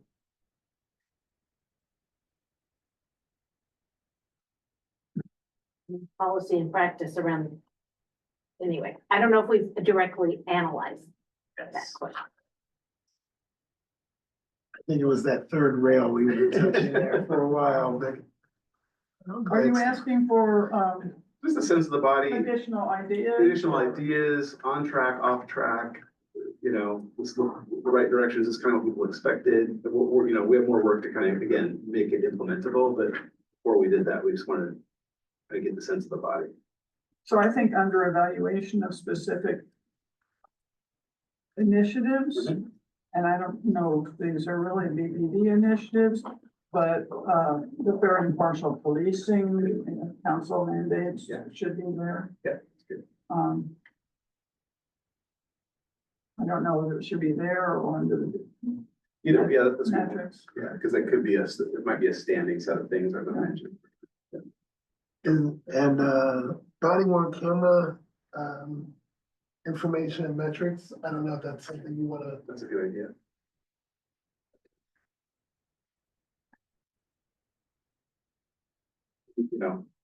Director, maybe this also will help if we're doing this on a regular basis. It might also help in terms of your creation of the annual report. If we're just, we're on it on the get-go, there won't be a rush. So we create, all the data. And Lieutenant Montgomery, can you help me with the language for when a weapon is taken and put into an officer's hand, or I know there's a specific term we Deployed.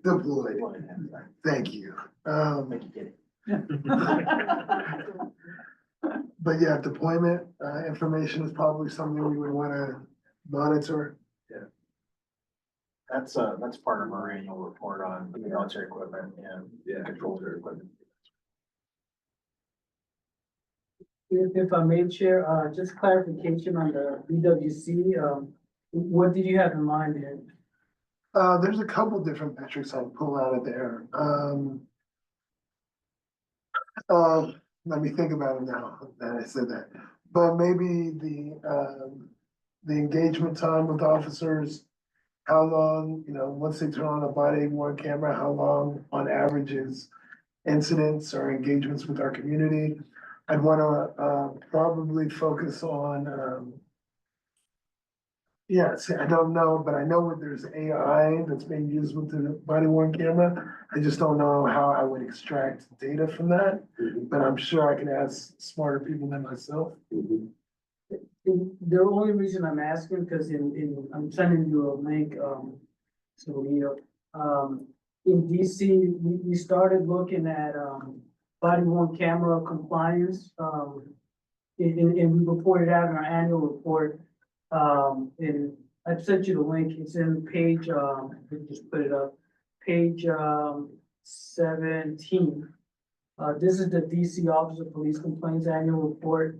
And one of the things when they started the body worn camera program, we started reporting out. Just giving you an idea of what other. No, I appreciate it. Doing. Yeah, so if you blow it up a little bit. So it's just an overview about the impacts of body on camera, but if you start looking at the statistics go down. So 79 cases had body on camera, 38 non-compliance go down. And then just information about turned on late, turned off early, obstructed, not activated. Great. Say, see the DC report, page 19. I wonder if NACOL has any, I don't know if you had That's a looked great at idea. the NACOL website to see if they had anything about evaluating. Yeah, Jason, I might work with you on that. See if there's a resource. Great. So in terms yeah. of the big. Yeah. PD metrics, I wonder if something related to the, reimagining, whether that's. Yeah. SCU related or.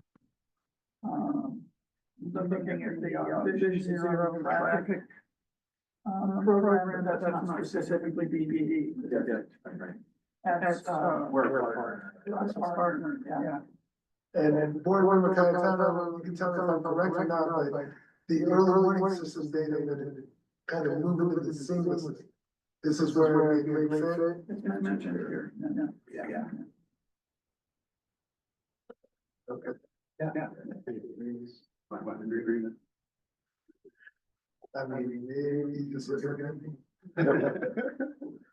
Was worth a shot. Well, I think one of the challenges is finding the right level of data. Like, it's like you can measure everything, and we're gonna have to kind of prioritize to some extent, and then also probably make decisions about some of these things we might just track annually and maybe report, and some of these things we might want to look at more frequently, like quarterly or something, and review. So there's a lot more to do here, but we just kind of, I think it feels like directionally, there's no kind of violent disagreement. It's that we need obviously to refine it, maybe add a couple more things like body worn camera and weapon deployment and some of these other pieces around fair and partial policing.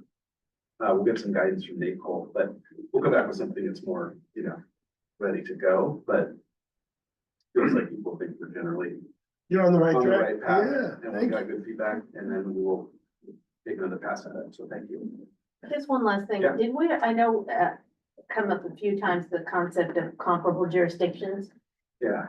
Did we ever decide or figure out what those are? Because I would think in evaluating BPD metrics. Yeah. We wanted, That came up a little bit in the Citygate discussion too, I know, and that's the question. It feels like we need to settle on a thing that's universally agreed upon, so we don't have different sets of comparisons, but we're all looking at the same kind of comparisons. do you know if the department has a certain jurisdictions that are like, oh yeah, we're about comparable? Yeah, it is a thing that we kind of put together every so often during contract negotiations. So they basically look for the comparable agencies that, similar policing, and it plays a part. in, that, and then we tend to borrow from that contract negotiations list.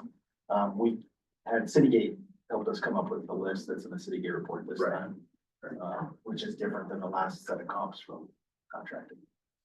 It's kind of made up each time. Yeah. And you're seeking relevant information. It depends on what you're talking about. Right, whether it's a geographic comp or whether it's a size comp independent of geography or there's. We're gonna leave like no stone unturned to try to like find best practices and tap into information from how other people are succeeding and doing well. But at the same time, you do have to limit the scope, otherwise you'll go crazy. Yeah. That's why I think, in here, the vice chair is also saying, like, some of this is absolute, we're just like tracking BPD against BPD over time, like, are we making, is it better over time against ourselves? And then sometimes it's comparative to other jurisdictions. All right, Okay, thank you. Yeah, this is the kind of input we needed. We have more work, but we appreciate the feedback. I appreciate your work. The ABLE program could be listed there, but again, it's hard to sort of measure that. Participation in Yeah. terms of, I guess there's participation in the trainings. And then you could look at, other ways, like, you know, complaints against officers, if there's, you know, in terms of, you know, you might see that show up in other data. That's a good idea. Okay, so we're gonna go to 9E. Discussion and action regarding the appointment of board members to present PAB reports to the city council. So, yeah. Go ahead. I just, so I already talked about this up in the subcommittee reports. But I would just like a sort of consensus, that we should withdraw these, both the fair and impartial policing report and the texting, report, until a later date, and not do them in the middle of November, which seems like a crazy time to present it to council. Is there a motion? Yeah, so I suppose that's a motion to withdraw those from the agenda committee for now until a later date, given that this has been put off by the agenda committee. It doesn't make sense. I mean, that doesn't have to be part of the motion. I'm just explaining. Director. Just a point of information, the downtown task force, it's, is being reviewed by the agenda committee and now sent to the public safety committee. So would the motion be to request for the public safety to not review it? Or should it go through that public safety committee review and then let them know that when they're ready to send it full council, we're going to provide a better date, rather than letting them sort of put it up on the agenda. I'm just trying to make sure I'm clear about the guidance for the. What do you mean when you say it was reviewed by the agenda committee? Because it really was just one sentence in their meeting. Right, and so it was submitted, so the process, internal process, the department submitted to the clerk's office. Then it goes through the city council's agenda and rules committee, and then they try to organize the agenda for that meeting. So when they were having the discussion of downtown task force, they said, let's not send it directly to full council for October 1st. Let's send it to public safety committee. Right, I understand. So I just wanted to know, would the request be to even pull it from public safety at this point? Yes. Okay.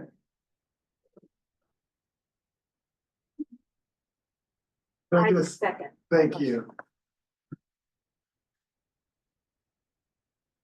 And just on that last bit, so there's no value in having them work through the committees even before their full council meeting.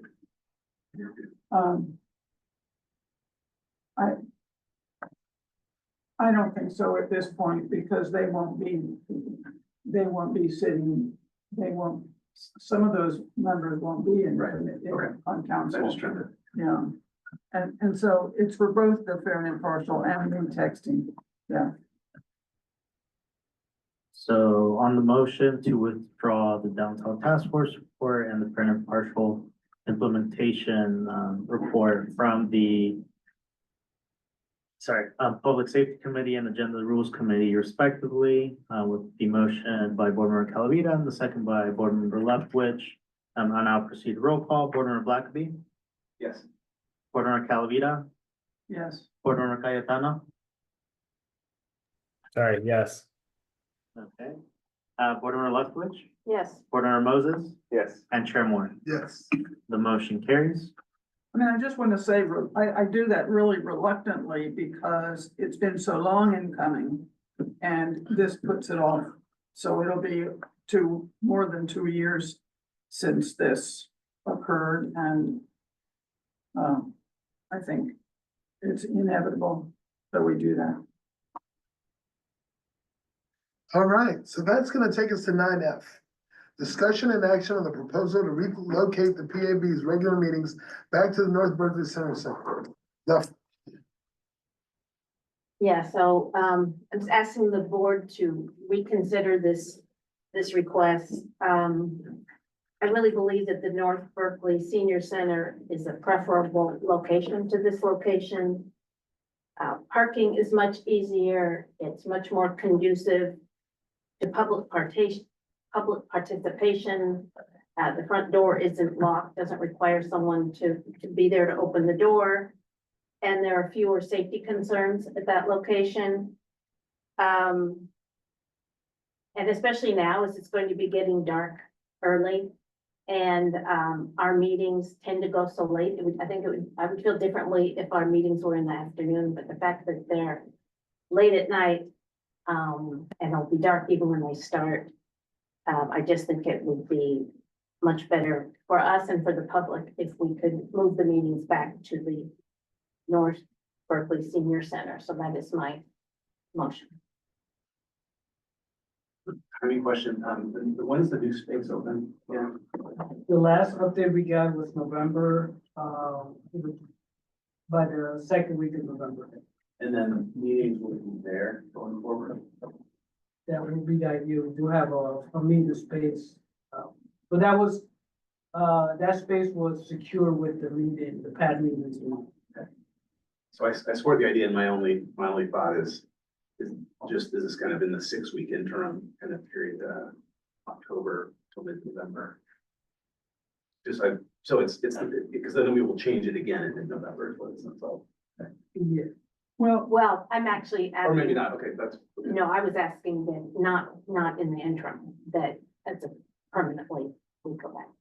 Because the new location has the same drawbacks as this one, even though the space might be different. It's nearby, isn't it? Across from the, across, it's on the. No, I mean, it's the same area. Yeah, and so it's down the street over here towards the police department. I don't know, how council would react to that for the simple case that it was a considerable budget investment on them, to provide a space for the PAB and also other commissions, but you're not bound by that. I'm just letting you know the background to how we even got to that new space. Would we be able to get into the North Berkeley Senior Center without, just to come in now as other people or organizations rented it or? Yeah, we can get any of the senior centers. We have to identify if the specific rooms we're meeting at are still available for these meetings, but we'll definitely be able to get a senior center and we'll prioritize North Berkeley if that's what the board desires. I haven't been to the new space. Have any of the board members been to the new space? No. Should we try it first? Maybe go down and see the space? I don't think it's about the interior space. It's about the location, the safety and the parking. And I believe that we always got more public participation than the other location. That might have been pre-COVID or something, but the parking situation will be the same, the safety, no? So just a note that we, at least haven't mentioned in this meeting yet, we will actually have a dedicated parking spot at that location. And council actually made it a point that it's not allowed to be used for staff, but for board members and members of the public. Is a parking lot? Well, just a point of clarification, so there's 3 designated spaces during the day, and that'll be for public use. But during the board meetings, there's like 2 other tenants there, and the landlord has indicated that there's no one utilizing it after hours. So there will be a space, certainly for the board members, and then across the street, there's, literally across the street, there's a garage there.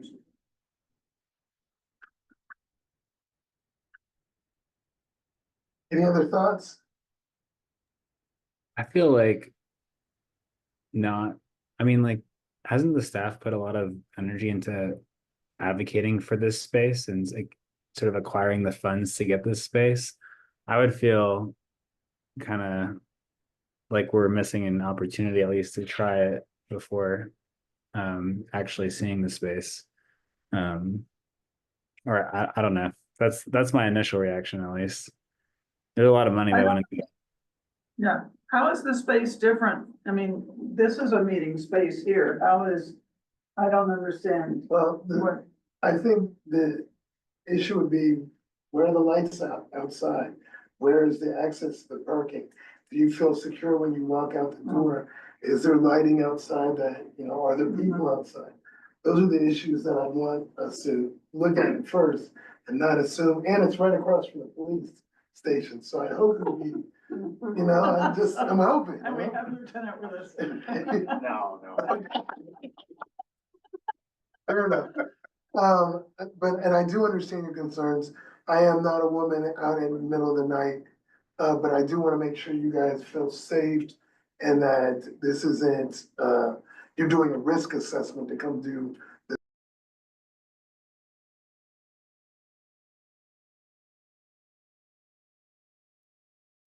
Oh, it's like just you and me.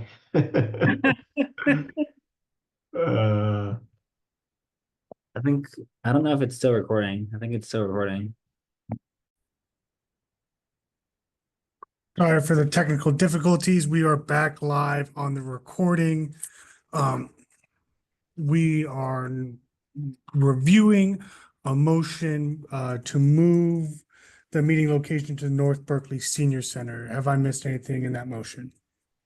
Yes, well, it was to move it temporarily and to revisit the issue once the new space is open. We're able to hear that, Board Member Cayetano? Yeah, I can hear. Yeah. Okay, so I'll proceed again with the roll call vote. I'll start at the beginning for the record. Board Member Blackaby? Yes. Board Member Calavita? Yes. Board Member Cayetano? Yes. Board Member Leftwich? Yes. Board Member Moses? Yes. And Chair Moore. Yes. The motion carries 6 yeses, 2 absent. All right. This takes us to item 9G, assign a delegate for NACO 2024 conference elections. Looking at our NACO participants, who would like to have this honor bestowed upon them? Bueller? Bueller? Just for context, we get one institutional or one jurisdictional vote.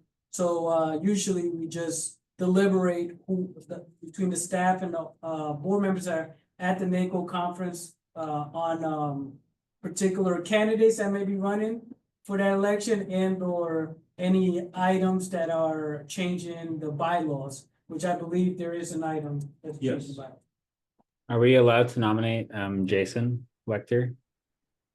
Or is he, or We're designating somebody from your shop, so we can actually delegate, well, Jason will have a conflict probably, but you're just designating a board member here. oh, okay. Designate a board member To represent the board for when we had to submit a vote at the NACO conference. So, Board Member Cayetano, I nominate the chair.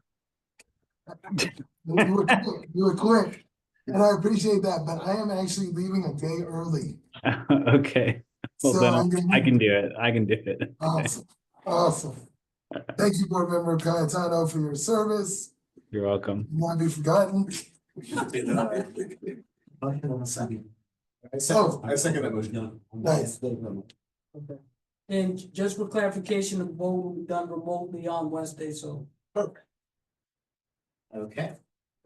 Quick roll call vote on the motion to assign Board Member Cayetano as the PAB's delegate.